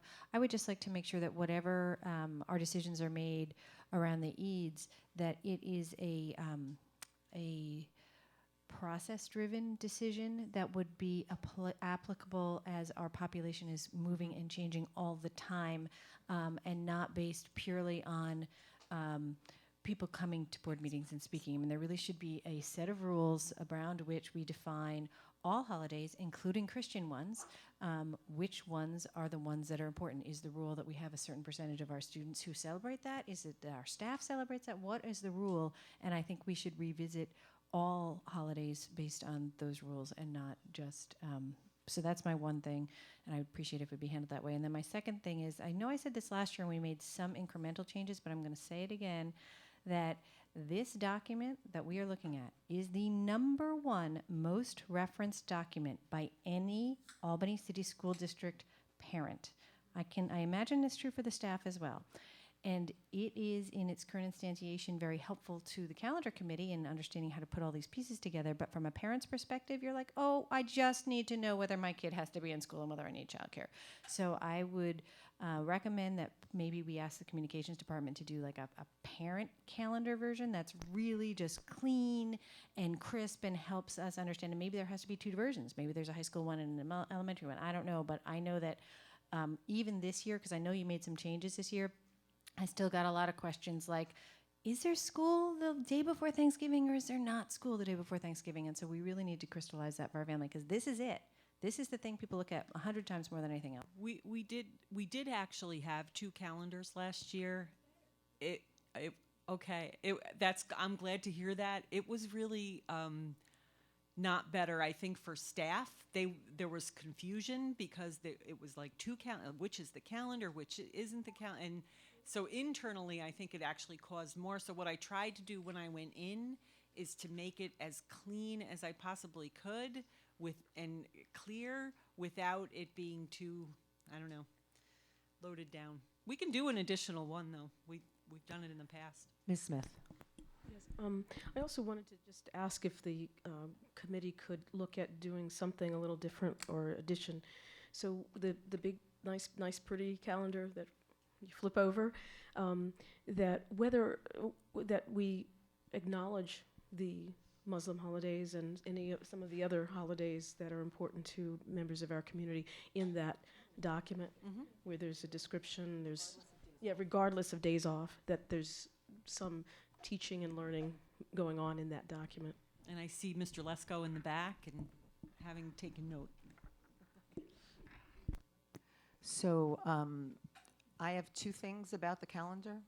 One of them has to do with the days. So I should say that I know it's just a discussion tonight, but I can't vote for the calendar when we've given off days in the middle of the week for PD. And I know that that's the November vote, even though it's not a state or federal holiday. And I know that in May is the budget vote. But I also know when I went online to Bethlehem, which has its proposed calendar, and I looked at for the current calendars, they don't give off when it's not a holiday for those Tuesdays. And I know that there have been some complaints about security and votes, but there are ways of protecting our students and not making them. And the November week, for those who haven't looked at the calendar, means kids come back on a Monday, they then go out again on Tuesday, then they come back Wednesday and Thursday, and then they're out again on Friday. And I will vote no, and it's just one vote, but I will vote no, and I'll say it tonight and I'll say it next week, when we put more obstacles in front of our children. Coming back from a weekend for younger children, depending on, and I only know this when one of my kids was teaching, younger kids, and he was with a different parent on the weekend, and sometimes he would make his lessons on Mondays and sometimes he wouldn't, and it was explained, well, he has to decompress a lot of some Mondays. So expecting kids to come back, it's sort of like when the high school has the last day of school, and every year I'm blown away by why it is a Monday. Because high school kids have a hard enough time showing up, and then showing up the last day of school is Monday. I mean, it just seems insane to me. So, but that's high school, so I'm not worried. But kids we have proficiency issues. We have holidays up the, left and right. And now we're going to have them come back on Monday only to leave again. That's independent of safety, warmth, food, those issues. And then again in May, right in the middle of a week, we throw in week 2, we throw in a Tuesday. I mean, and those are PD days, so the dates are optional. And here's what I'm going to suggest, even though it flies in the face of process, which I normally agree wholeheartedly with Ms. Savage on. I believe, because I went into the calendar and I found out the days for the Eids, thank you, because I can't pronounce the others and I would apologize. So there's the summer/fall Eids, and then there's the spring/summer Eids. And I looked for the next 3 years, because I would assumed that there would be a process we'd follow, but at least for the first couple of years, we could get a date there out of respect for a Muslim community that anecdotally, I'm thinking is about as big as our Jewish community in the sense of parents and families, and may even outnumber us by now. But that's a process down the road, and I agree with Anne. But I believe it's important that even in the face of process, that flexibility allows us to do something. This summer, we don't have to do something with the Eid al-Fitr, the one in the summer-ish time. And come the fall, the days are like whatever the first day is through the 5th. So they're only asking, I believe, for one day in the fall, one day in the spring, those 2 times of the year. So that kind of is fine through the beginning of the 2017 calendar. The second half of the 18 calendar is kind of easy because it's that June date. And why not make our May PD day the day of the Eids? Now, it may be we have 3 or 4 days there of choices because it's a 3 or 4 day holiday. And I don't know, and I don't pretend to know, as in the Jewish religion, whether one day is more important than the other in the Muslim faith, but it's something we could find out. But at least I can justify in my mind why a Tuesday or a Wednesday or a Thursday in the middle of a week kids are out, because we are having a Muslim holiday that is then on the calendar, but that's our PD day. So if there's people who are staff who are of the Muslim faith, there can be some accommodation and understanding, but at least we're sort of taking care of both at the same time. Otherwise, the idea for a PD day, whether you do it in May or June, it's still not informing 2017, 2018, right? Because the year's almost over. So it's got to be informing the following year. So whether you do it in May or you do it in June shouldn't make a difference. But I will not support just doing it for the purposes of school votes. And then when you get to the Eids, I have the dates. I looked them up. It's real easy, right? So you can easily do the one in the fall. But actually, you don't have to worry about it. For the next 3 years, the one in the fall goes backwards. It goes August and July. So there's no accommodation there that needs to be made. And then we're just talking about a day every spring for the next couple of years till the committee meets and gets processed and reevaluates, how to balance all different holidays. But making the Muslim community wait when it's a day that can overlap with PD seems to be an unreasonable decision on this board's part. And again, I would like a revisiting of this November craziness of having kids come in and go home and come in again. So I've said my piece probably 3 times in one speech. So Can I thanks. answer that though? Because we looked at the November 7th election as well as the May election, the vote. And from this board, if I remember correctly, and I probably need to go back to the minutes, one of the recommendations was that we actually have those voting days off. That was a year ago. It was one of the recommendations that we went forward. So I had promised that we would bring it forward in the calendar committee to have those days off to help us with the whole process of election, safety, and we're also using our own folks within the buildings and costing quite a bit to double book them for outside security and whatnot. So that is one of the reasons why it sits there right now. So that we had picked November 7th and the 15th for professional development. We also used to do those days off. We also called them, I think it was Parent-Teacher Day. So normally in the past, up until maybe 3-4 years ago, we always had, especially the election day of November 5th, or second Tuesday in November, was always off. And so we always had parent conference days during that day. And then in other years in the past, we've also had the May election off. It's only been the very recent, maybe 6-7 years that we have not had it off. And your time in the district is far outstrips mine. So, so for me, 6 or 7 years are about the time I've been on the board, and then maybe going back, a couple in the high school. But when I looked, you have to understand, but when I looked at that November week, from an academic standpoint, from a disruption to students' lives and families' life standpoint, with a Friday holiday, having kids have a 3-day week that's not even contiguous, just regardless of what we had discussed last year, for me, is just something I don't think that we should be doing. And I understand that we use staff for security, and we're a different district than Bethlehem and Guilderland and North Colony, but I think we actually have more needs to have our kids in school, and I can't live with that week. I just don't think that that's sound. I'll take it a chance to. Ms. Roach. Sure. I had a quick question, maybe for Dr. Wilkins, and it was, are the same schools used as polling places in the May vote and the November vote, or are there fewer schools used in May? There's more schools used in May than in September. I believe November. We have 5 schools, and then in May we have 11. Okay. So I'm just wondering, sorry. It sounds like then, I mean, I have been in favor since last year of having both election days off for security reasons, and because a lot of times the kids can't use the gym, they can't use the music room. Not all schools are laid out in such a way that you can close off the wing that the people vote in. I know some of the school polling places that I visited. One I just walked in through. I was lost, so I walked in through the cafeteria door and was in the kindergarten hallway by myself 2 minutes later, and that really, as a parent, gives me cause for concern. So I would definitely recommend, at least for the election in May, when you're talking about 11 schools, keeping that closed, and again for November. It's unfortunate.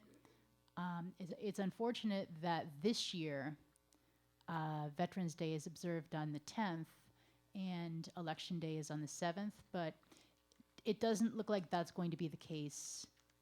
It doesn't look like that's going to be the case most years, and I think for the reasons you went into, Dr. Wilkins, we should go back to that practice of having the election days, not days that students are in the building. And Dr. Wilkins, I also want to say thank you so much for doing this, and I really know that you worry about our babies, as you like to call them, day and night, really. They are on your mind 24/7, so I never want to suggest that that's at all what's going on. It's just, I know you know this, but I think sometimes that people forget that while my kid, well, he's older now, but my kids may have somewhere to go when they were not in school, or I might be able to find childcare for them, or I might be able to take off work, that there's a huge percentage of the children in our district who are not that fortunate, and for whom the lack, and I know you know this, but I'm just saying it out loud as on the board, for whom there's no breakfast and no lunch, and there may not be childcare, and school is an important place for them to be for more than just the academics. So, I do appreciate the work that's been done, and I understand the concern that, people have about a gym not being available for use, but I'd rather the kids were in our building safe and sound than, out on the streets. So anyway, it's not being voted on tonight, but that's at least just the position. Ms. Smith. And I know this is really for later discussion, but it's on my mind, so I'm going to raise it again. I wanted to know if we could, this year, get something in place for kids during the breaks, at least one of the breaks. I know we've talked about it a little bit before. I don't know if that happens through the use of community schools monies, but I just wanted to encourage us to see if we could have something very creative, innovative, enrichment, a few days during one of those breaks. Spring break, Easter break, what have you. Okay, thanks. Ms. Lang, then Dr. Chitra. I just have one comment. When you list the important dates, those 2 election dates are not listed anywhere for other important dates or days off school. Just FYI.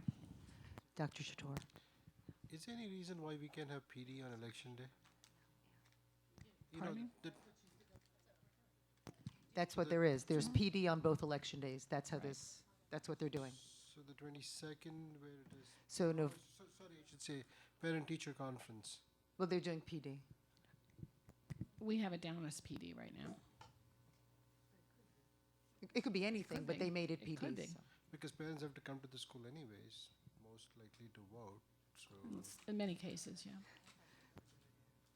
So, Mr. Bruce, I'm a stickler for little details. So September 21st, Rosh Hashanah, there's no dash there, and New Year's, January 1st, there's no dash there. all right, so I'm going to ask people to get that information in via email, and we are going to move on now to the IB presentation. And we vote at not the special meeting on April 12th, which is just for the budget, but April 27th is our next full actual board meeting.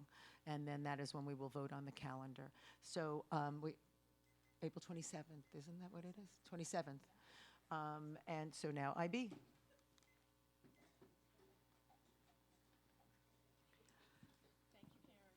Thank you, Karen.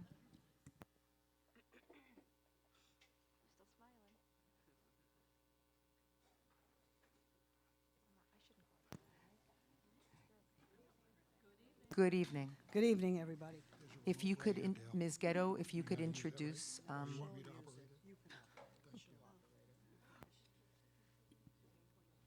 Ready? So, Ms. Ghetto, if you could Yes. introduce the. Yes, I'm here tonight with Miss Suzanne Cornell, Assistant House Principal, for the Discovery and Leadership Academies. I'm also joined by Margot Plumador Wyan and Megan Donahue, two teachers of IB and AP sitting behind me. Could you bring up chairs and maybe ask them to come? Great. That would be awesome.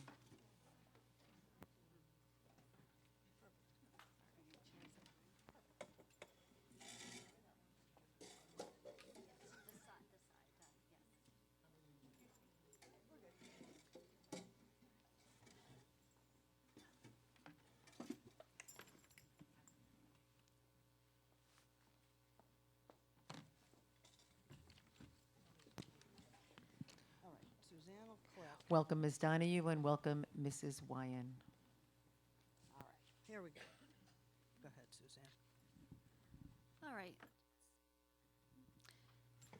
So we'd like to start with just reiterating what I think everyone in this room knows, our 2020 Vision Mission Statement. The mission of the City School District of Albany is to educate and prepare all students for college and career, citizenship, and life in partnership with our diverse community. And so the interesting piece here is that this is the Albany High vision statement that I believe Dr. Wilson was created before the district's vision statement, but it really is so in sync. And I think the important pieces to see are every student will graduate career ready, college ready, and engaged citizens in our global society. But before we go any further with this presentation, we started to gather information. Dr. Wilson, Ms. Wyan put together a report for the board several years ago. And when this report was requested today, we started off the same format that we used, I think it was 3 or 4 years ago? 4 years ago. And so we put this together and we kept some of the same format, but then, of course, it's 2017. Some things have changed, some things remain the same. So as we go through it, if you were here 4 years ago, you'll see some similarities, and again, there will be some differences.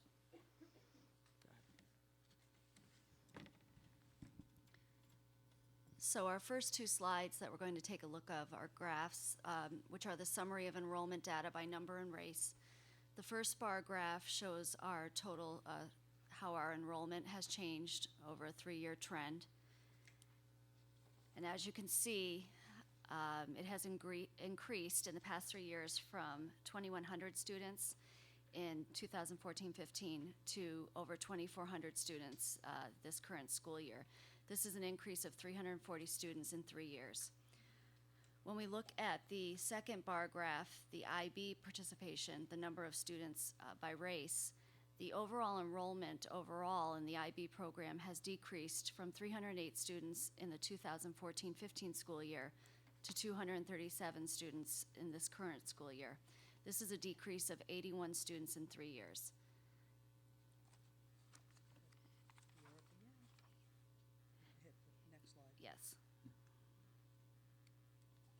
So actually, so as we go on, this is really going to show our proportions, our summary of enrollment data by percent and race. The first bar graph here shows that there actually is a disproportionality in the percent of black students participating in IB courses compared to the white student subgroup. There's 28% black subgroup compared to 43% white subgroup in the IB. The black subgroup represents approximately 54% of our total enrollment here at the high school. Of that 54%, however, only 28% of the black subgroup is represented in the IB enrollment for our current school year. The white subgroup represents 21% of our overall enrollment at the high school. However, there's more than double the percent of white subgroup enrolled in the IB program at approximately 43%. The trend here, we've seen a steady decrease over the last 3 years in the black subgroup participation, a 7% decrease from 2014-15 to 16-17, while the white subgroup has maintained its enrollment percentage in the IB program, 43% in 2014-15 and 16-17.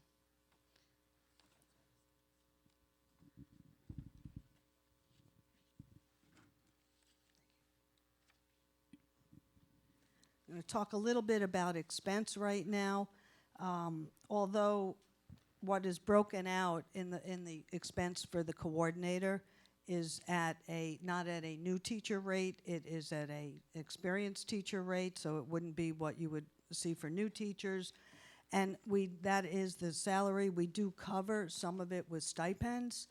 And so I also want to say that while the federal government has extinguished fee waivers, I just received an email, and I'm not sure what's in the budget extender in New York State, but I received an email from the superintendent in Long Beach asking me to join him because the state of New York was ready to get rid of fee waivers.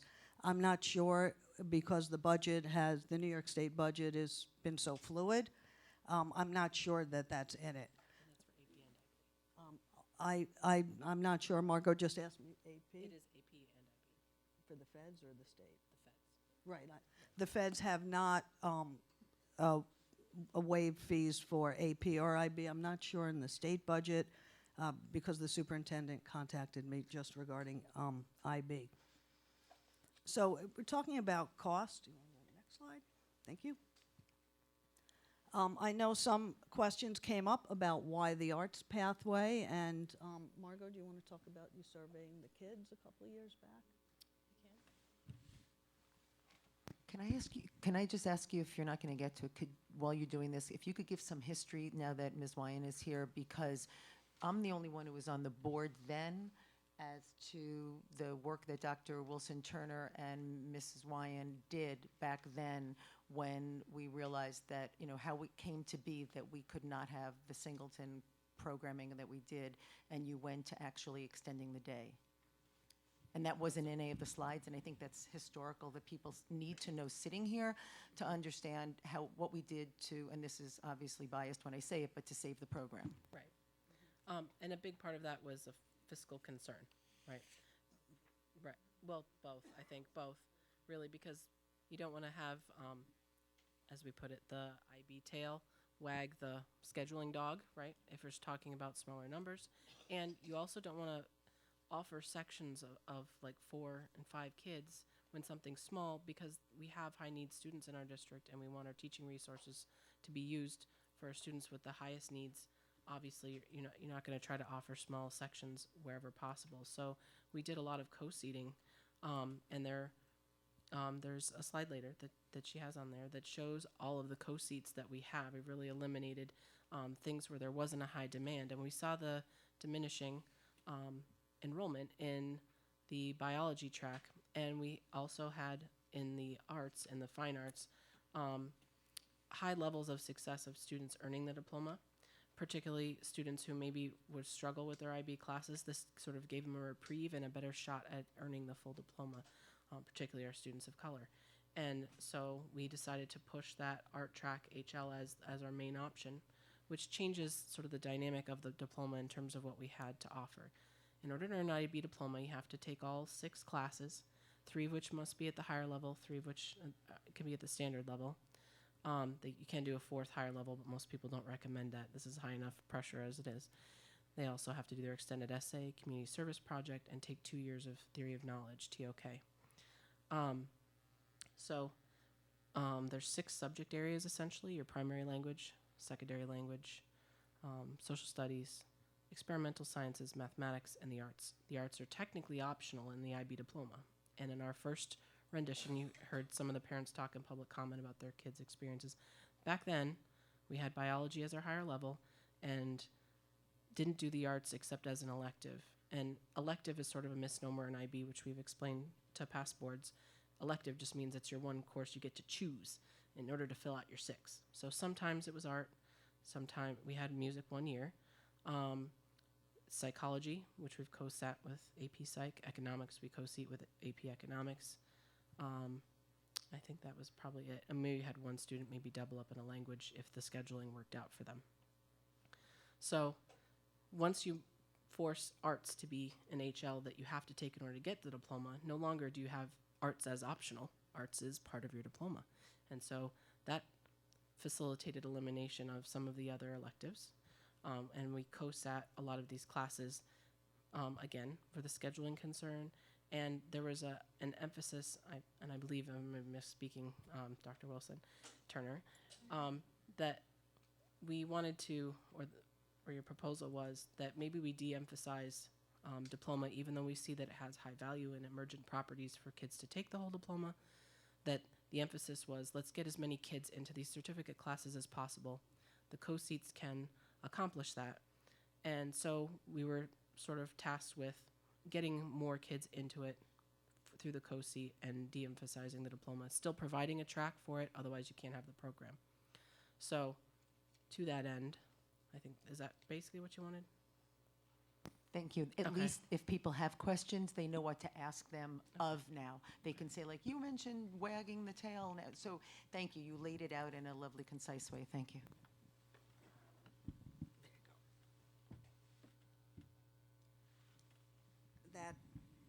That is the example of the current IB pathway. Thank you, Margot. As it stands now. Did you want me to say the after-school thing? I'm sorry. I forgot by looking up. We added one more track because way back 2 years ago, 2 years ago, because when IB first started, we only had 2 AP Sciences at the high school. We had AP Bio, we had AP Physics, and that's it. And the AP Bio was part of that IB Bio track. And every kid who did IB Diploma basically got to take all of the science that they wanted. We had IB Physics as an elective, so they still got to have Mr. Sawyer and take their, physics. It was IB Physics instead of AP, but they got everything they wanted and had every advantage of anybody who wasn't in Diploma. Now we've added 2 AP Sciences, 2 very popular AP Sciences, AP Chemistry, which is very rigorous, and AP Environmental Science, which is very popular, and there's a lot of hands-on learning, and that class has exploded as well. So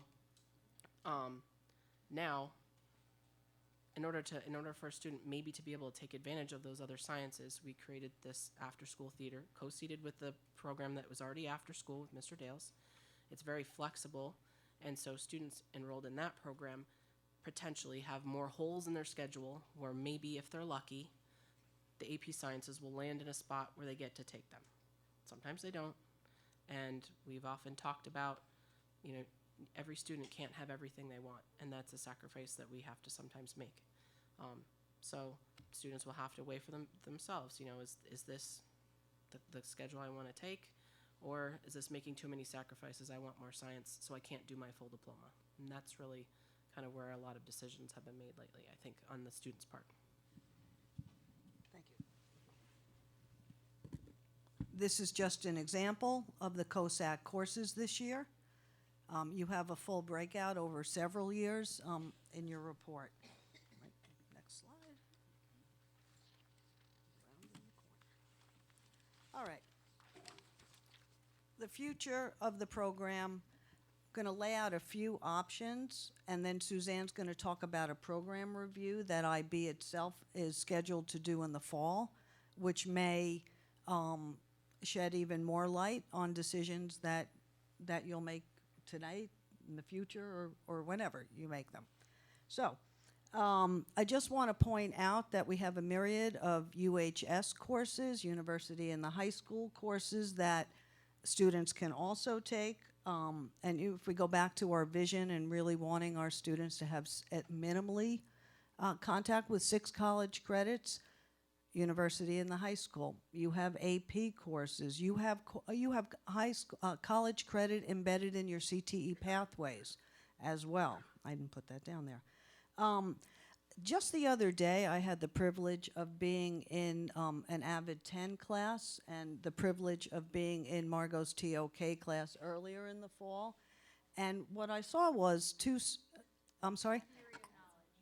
Yes, sorry. Thank you. Theory of knowledge class, and they were both in seminar style, Socratic seminar.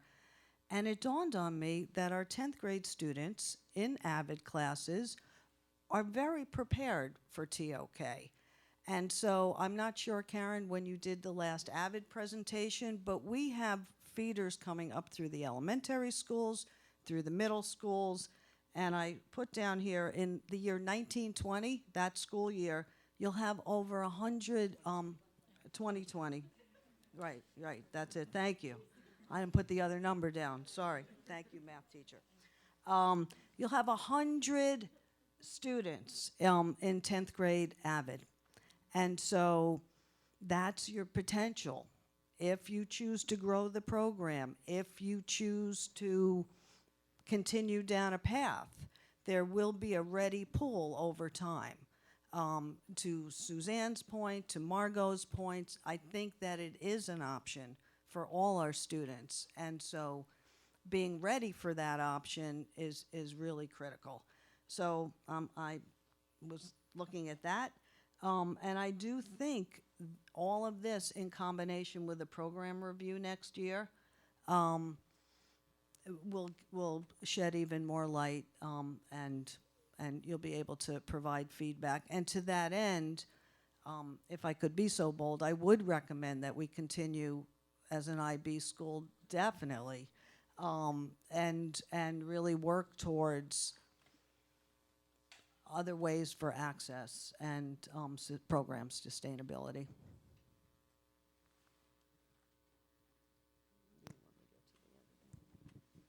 I think we're up to questions. You came in within time. Suzanne, was there up? We're up to questions and answers, even by your slide.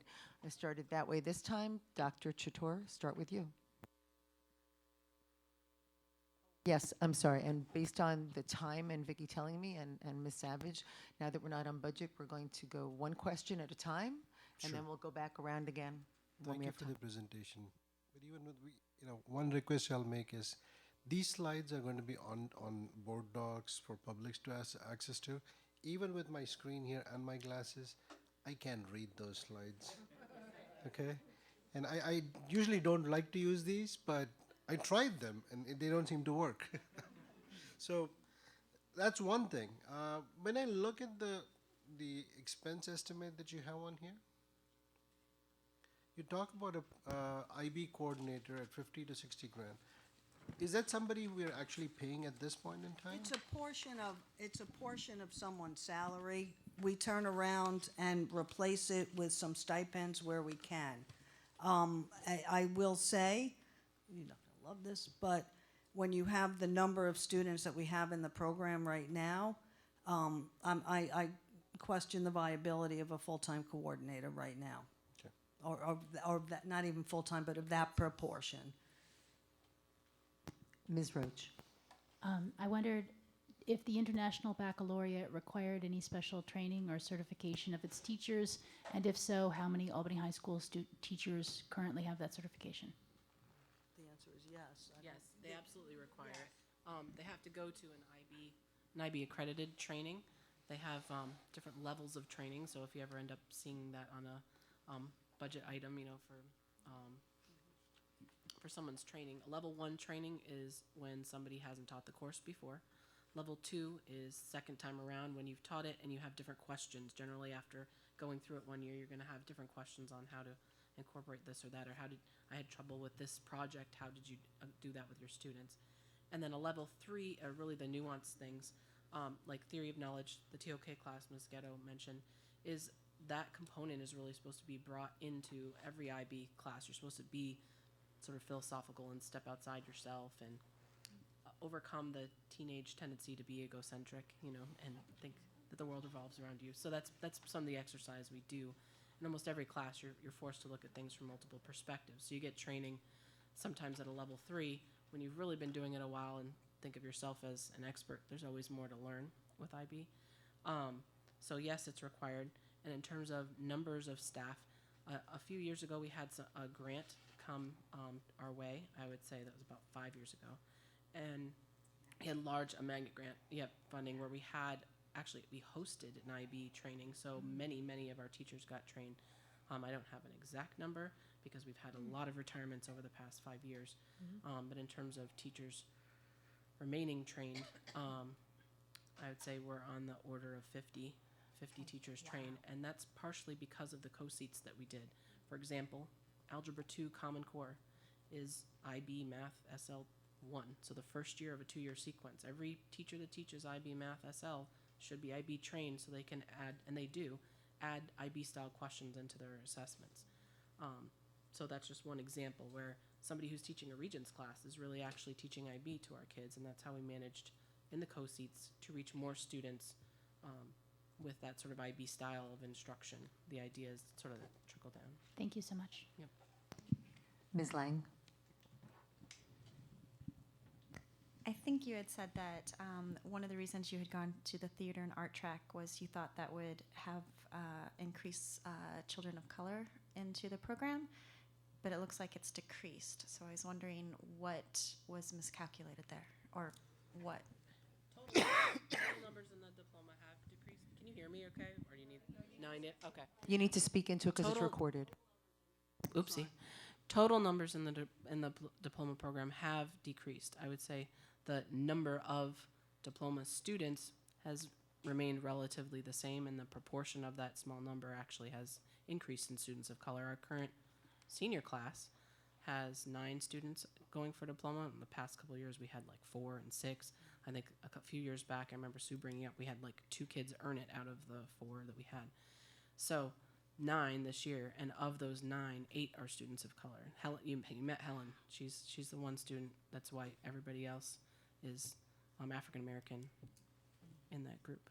So I would say the diploma track that we created was to help make the diploma more accessible, not necessarily to recruit more students into the classes. And having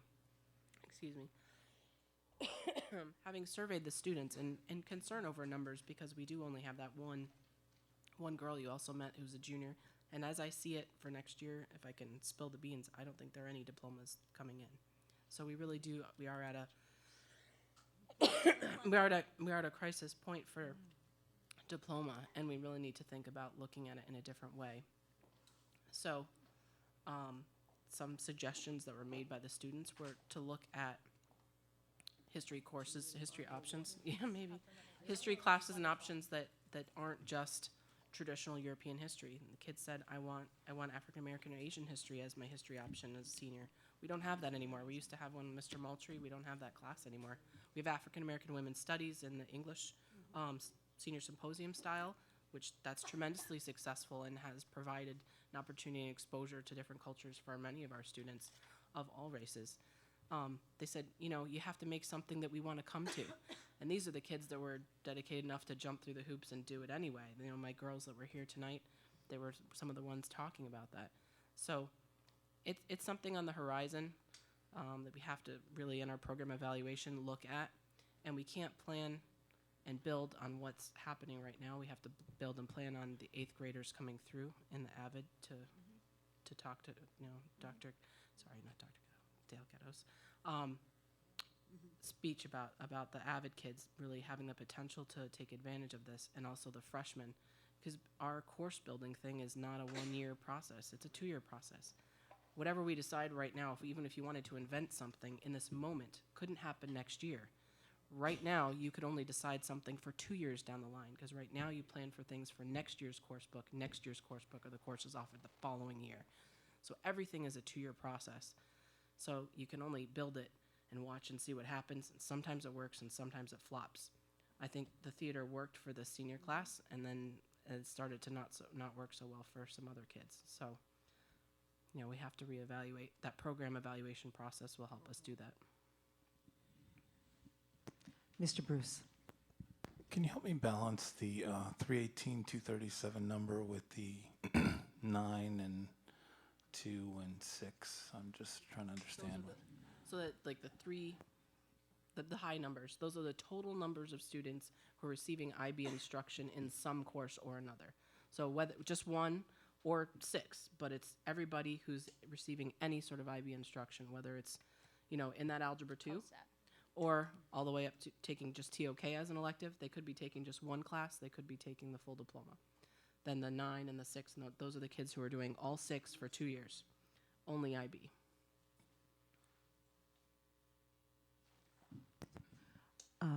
Ms. Smith. Yeah, oh boy. I think I also wanted to just, what you said, Dale and others, about sort of getting this information to our kids earlier, you know, middle school, et cetera, elementary school, I think is really helpful. I think my daughter, and some of it is this teenager, like they don't talk to you all the time, so you know, if you're not on it, getting the information, you don't always know. But it was interesting last night. I had this discussion with my daughter about what she knew and when. And so I guess my question is really about how we market this, and that's a bigger discussion. But I think you're right on about that being one of the next things that we do. Oh, do you want to? You speak a little bit Could you about how answer it's the being question? marketed now.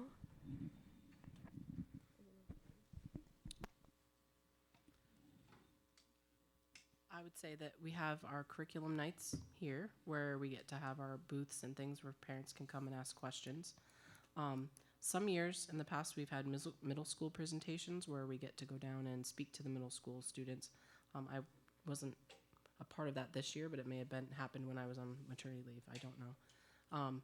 So we usually get to go down and speak to each of the middle school 8th grade classes about, you know, our programs and tell them, you know, think about in 2 years down the line. I know IB is not till your junior or senior, but think about this. And if you want to do it, make sure little things that only some of the kids have said, I only knew this because of my older sibling or because of so-and-so's parent or whatever. Take health as a 10th grader because you got to get it over with or you can't fit in your diploma. You know, there's lots of little things like that, nuances that it'd be nice for parents to know. It'd be nice to have some sort of scheduling crystal ball and to know what everybody would want, but maybe to have some sort of resource. So something we've talked about, and Ms. Cornell and our group in the review process have talked about surveying parents and stakeholders to find out what kind of things they would want. Also, what kind of forums where we can reach people, because sometimes the Parents' Night thing doesn't work for our students, particularly of highest need, because they have parents that work in the evening. You know, we have to find other ways, not just paper, as the one parent in the community forum, whatever public comment said. Paper isn't always the best way to get across to people. Maybe a permanent online resource with some videos, you know, of IB students, AP too. I mean, we could put both in there, because AP does have sort of similar demographic underrepresentation. We have about 30, 35, 34, 33 as our numbers for the past couple of years. So in terms of percentage of black students, where we should be at 52%. So. Ms. Savage. Can you talk a little bit more about why you think the program dropped what feels to me precipitously in terms of the number of children taking IB courses over the last 3 years? 25% approximately, right? 81 kids. It's a really big drop it feels like something must have changed, because it's always been a challenging program. The schedule has always been difficult. It's always been, you know, it required a kid who was ready to make that commitment. That hasn't changed. So what did change, and why did we see this program, which is by all accounts seen as really a jewel in Albany, having fewer numbers of kids taking IB classes, although, as you've said, we had it seems like a big jump in the number of kids in diploma in this particular year, which also seems kind of interesting to me. So I just want to understand, like, what are the systemic things that are shifting that are causing these things to happen? I just want to back up on that. We have 9 eligible candidates this year, and that we really won't know if they were conferred until after the summer, late summer. And then I'm going to pass the microphone back to Margot.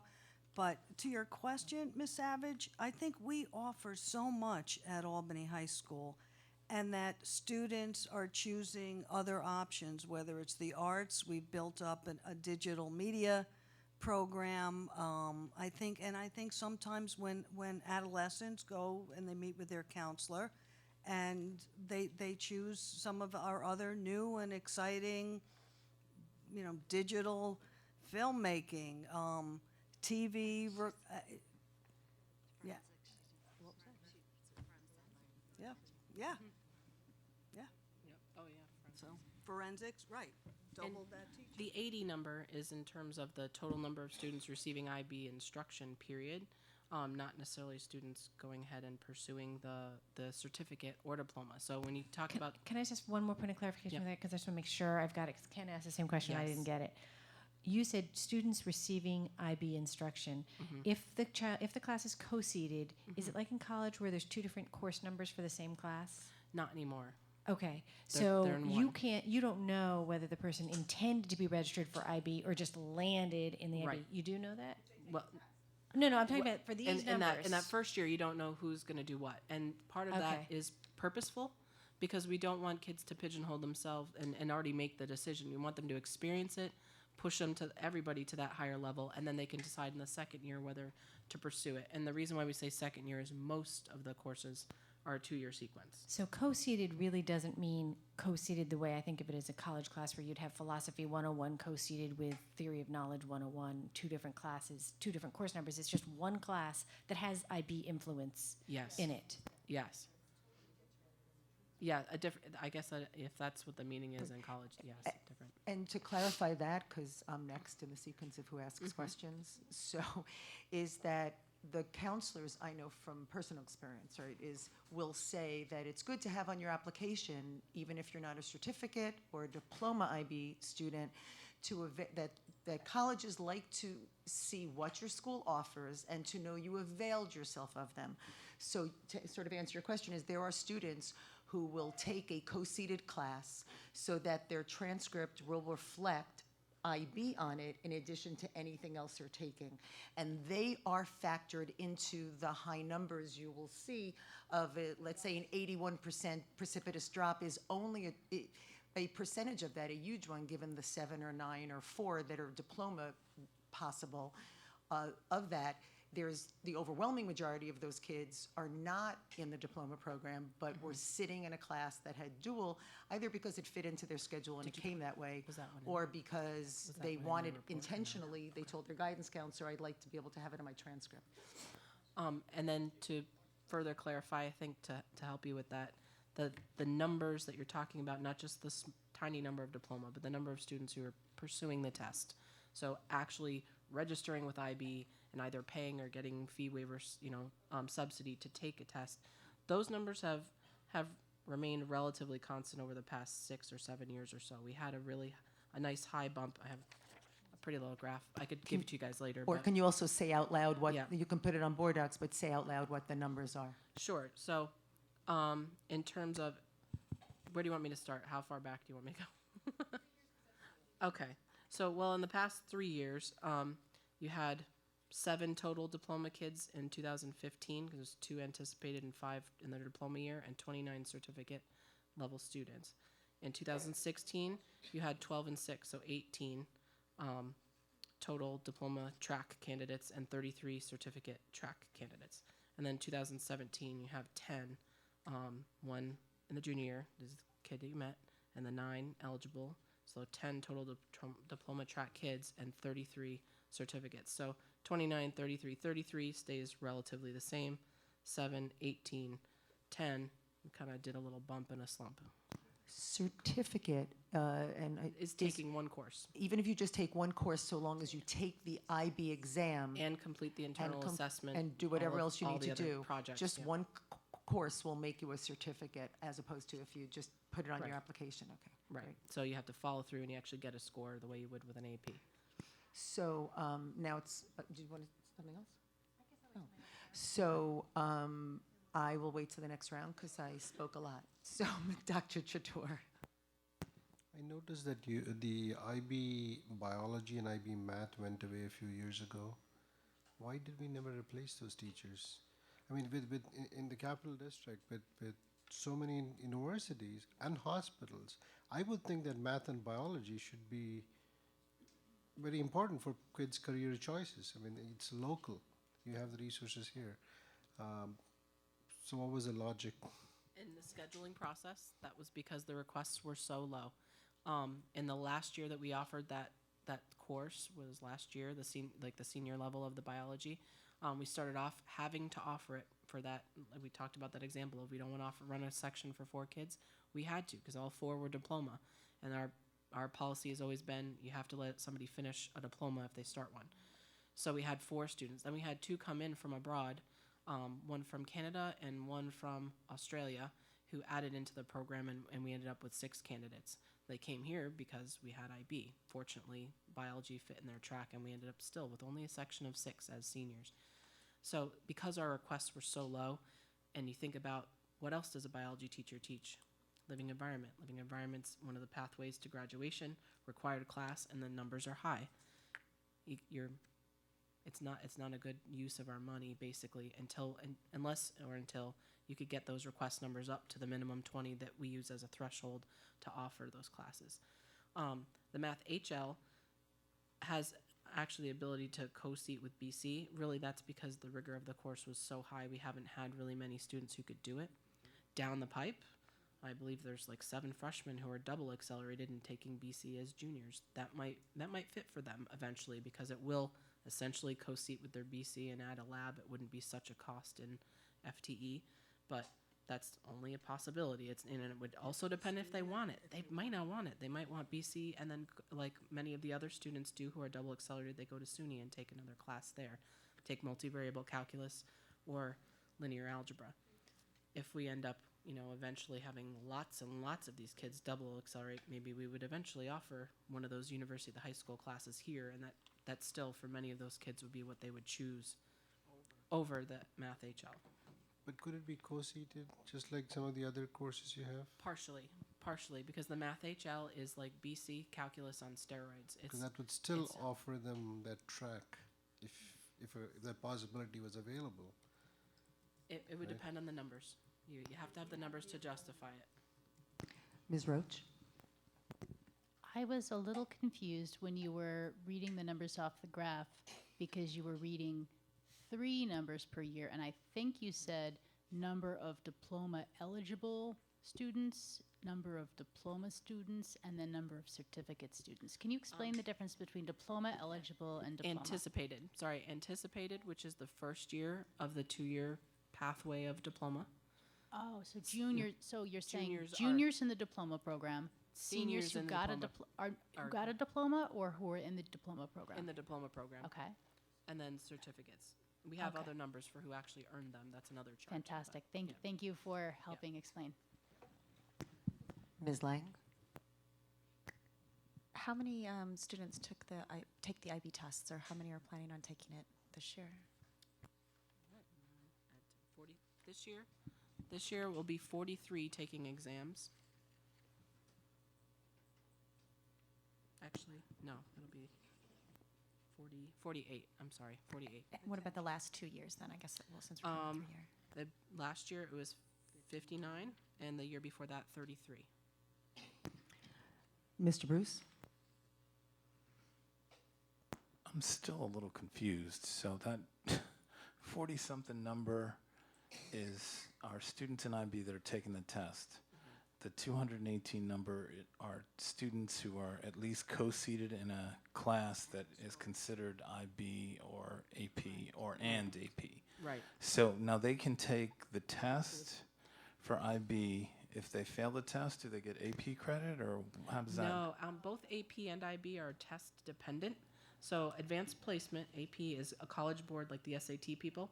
You take a test for them, and for AP, Your entire score is from that one exam. It's a 3-hour exam typically in May. In IB, you have to do a project, an internal assessment they call it, which is worth roughly 20% of the score. And then the exam part is broken up into 2 days of an hour and a half, Gives you a little bit better chance of kids who don't have test stamina doing well. And that's 80%, and the two things together combine to make their score. Just because they don't like being consistent with one another, of course they aren't. AP is scored out of 5. Generally speaking, you're going to be able to get course credit at a college if you have a 4 or 5, although it's entirely college dependent. You go to Harvard, they don't want any of your AP things for credit. They'll give you advanced standing, but they're not going to give you course credit.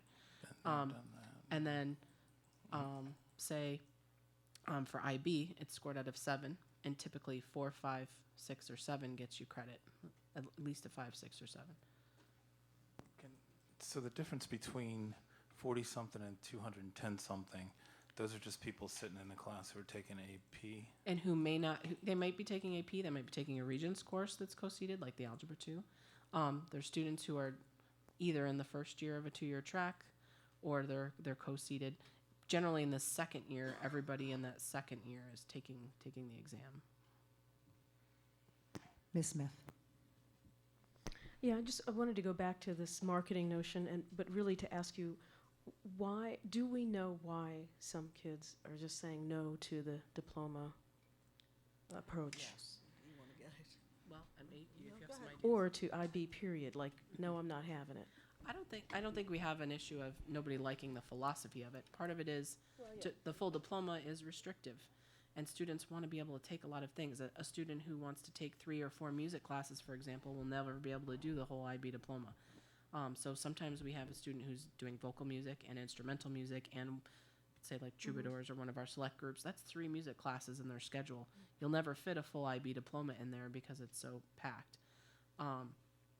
So that can be one thing, looking for choice, particularly music is one that's historically sort of buggered us. Also AP Science. Anybody who's very much a science track now is disappointed by the fact we don't have the bio, but the other issue with biology, although it's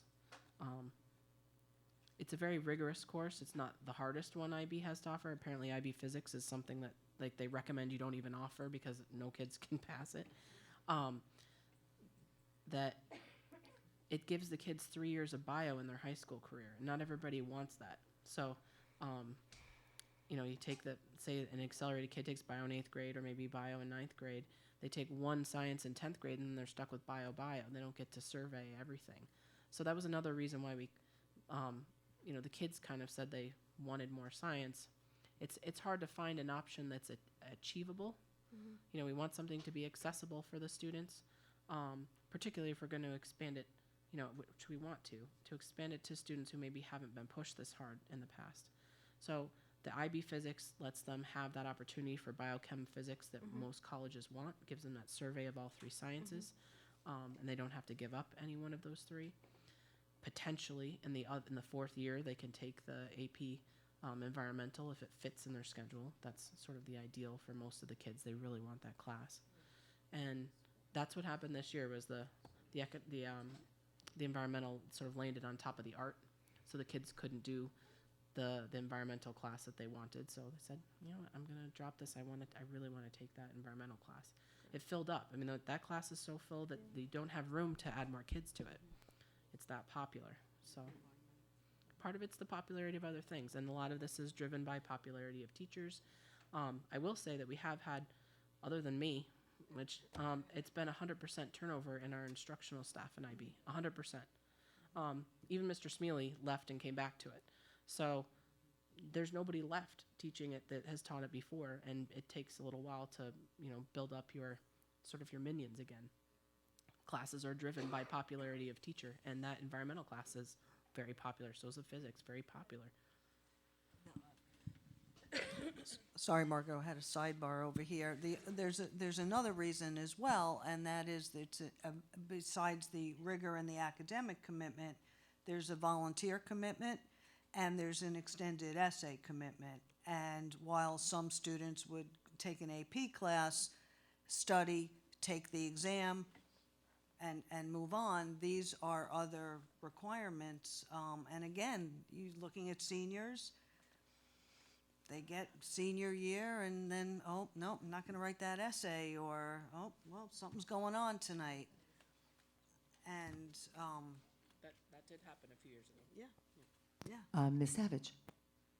I have lots of small questions, but I'm going to ask the big one from your slide.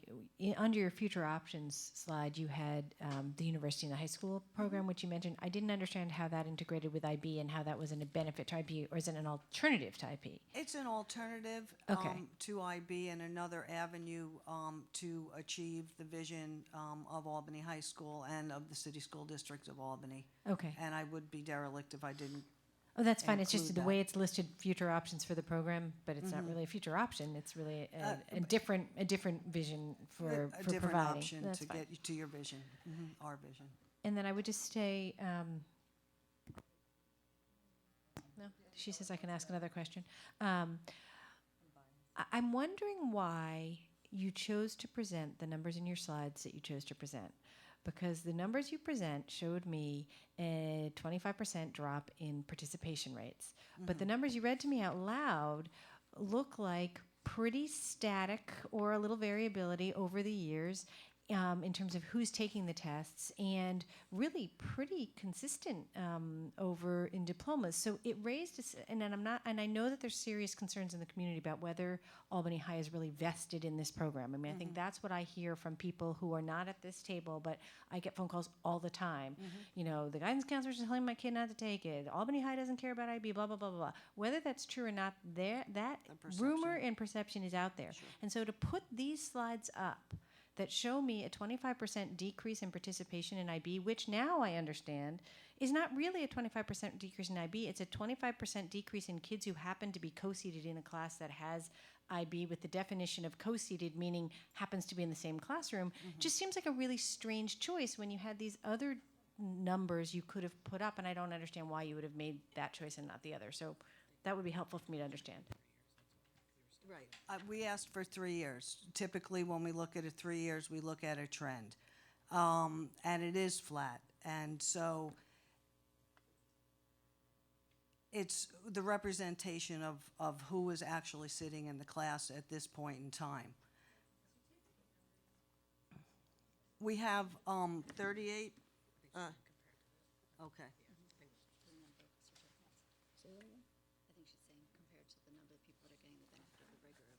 They're exposed to the rigor. Maybe I'm not sure Yeah, of your the question I'm asking is a question about, for you all, about the way you presented the program tonight. If you had presented the numbers that Margot read, which were the number of children who took certificates, I would have seen 33 in 2015, 59 in 2016, and 48 in 2017, which looks like a program that, you know, has variability. Yeah. But the program, but the numbers I read last night or, you know, last week were like this, and that's just I different. can speak to that. Part of that is that Ms. Ghetto asked me for those numbers this week. Can I and also and I while didn't you- get them to her in time for her to give you the report.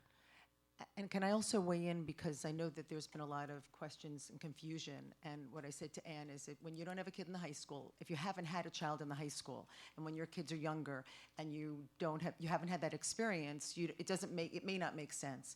So what I was going to say is, because you mentioned it earlier, and I want to highlight it, the diploma. I'm just answering the question. So anyway, so the 25% drop is the drop of kids who are sitting in IB classes, correct? So the problem is, if we didn't have those kids sitting in the IB classes, you couldn't have an IB class. So I wanted to just give a little history. I wanted to explain it, though. That's why that's actually important, because if we continue to lose kids who are willing to take even co-seated classes, we can't sustain an IB program. And so I think that's actually, well, maybe having also the other numbers, I'm glad you put in the that drop as well. So I just wanted, for my time, to just explain something that you kind of mentioned, but I think especially at budget time is really important to understand. And I don't expect for you all to talk about it, because it's really, again, I'll call it this political, but with a small p. So when the scheduling information came out 5 years ago, it was really an accident.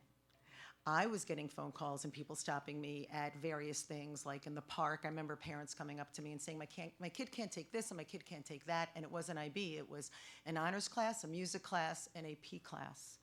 And it was the time that we had budget cuts and we started doing the alternating of AP classes to be able, again, saving programs. It doesn't look like it did the day before, the year before, when we had a lot of money, but we're trying to save programs. How do we do it? So we started alternating AP classes. So sometime in your time there, you could get the class, but you couldn't get it every year that you wanted it. So against that backdrop, we then had conversations about scheduling problems. Why are kids complaining? And their parents are complaining. And the person who was in charge of scheduling at the time inadvertently let out that the way a high school of more than 2,000, because we're bigger, but back then 2,100 or so, 2,300, whatever it was actually scheduling first IB diploma kids. And then, so imagine, now you know the numbers, they were getting scheduled first. Then, and then came AP. And so because, and here's the concept of singletons, and Dr. Chator asked, because it's so rigorous and you have to have those classes, if you didn't schedule the IB, right, diploma first, then the kid could not, for anything they did, but what we did, they could not get their diploma because they're singletons, then they're offered in whatever order they are for the teacher's availability, because the teachers teach other things. So, and there was a dissension on the board about whether I would say that publicly at the board meeting when I learned it, but there was, it had to be said. So that's how the work began to, how do we make it, and this was not now accessibility for kids who might not otherwise take the classes or didn't want 3 years of bio, but it was at that point, how do we make it so that we continue to save a program like we were saving the upper level sciences and alternating them? How do we save the IB programs? So this idea that somehow people wanted to get rid of the IB program, I was on the board then, that is not true at all. Ms. Plumidor at the time, Ms. Wyans now, and Dr. Wilson-Turner were tasked with figuring out how do we save an IB program in a poor urban district where the high school graduation rate that year was under 50%. And if anybody thinks that it's the lack of people in IB that is suppressing the graduation rate, that's not what's happening. We know it's happening because kids aren't reading and doing math at the level in K through 2, and then they don't even have the opportunity to take rigorous classes when they get to the high school because they're reading at so remedial a level. So this is all, as we know from budget, a balancing act. How do we preserve it? Yes, there may be people disappointed because the exact arrangement of classes they wanted to get the diploma may not be what it was 10 years ago. I remember saying out loud, my second kid may not have the same experience my first kid did at the high school. The question is, where are the priorities for the district versus where are they for my kid? And the old joke is, you don't sit on a board for your kid, you sit on a board for the district. And I love serving with these people, they'll have those goals. But it is important to say out loud that what we are doing is not killing a program just because it may look slightly different. It is, how do we keep it alive so that even a handful of young women who stood up here and spoke so beautifully get to be in the diploma program while trying to grow it. When there are kids like mine who took, Physics H with John Sawyer, and it was IB, so then he took an IB class. But he didn't sit for the IB exam because he doesn't like to do extra work other than sitting for an exam. So that's sort of the backdrop. And so I just want to, just like Ann was saying about, rumors and perceptions, the rumors that we are cutting IB, we would not have asked you to, ask for the tasking of the work by these two staff people if we were not trying to figure out how do we save it, understanding that there are some kids who will sit for one test and then there are some kids who will just sit in the class and do the work. And then there are some kids who are really invested in what the IB program is around, and their parents maybe as well, and their families may have moved into the district and stay here. And rigorous programs are important, but they're important as part of a whole, at least in my opinion. We are trying to balance a budget and balance student needs while making rigor be there. But if we don't teach kids to read and do math at a young age, there won't be anyone left in that program. And so this is an important piece of the puzzle of a district that tries to balance having AP and IB and rigorous stuff for kids at the same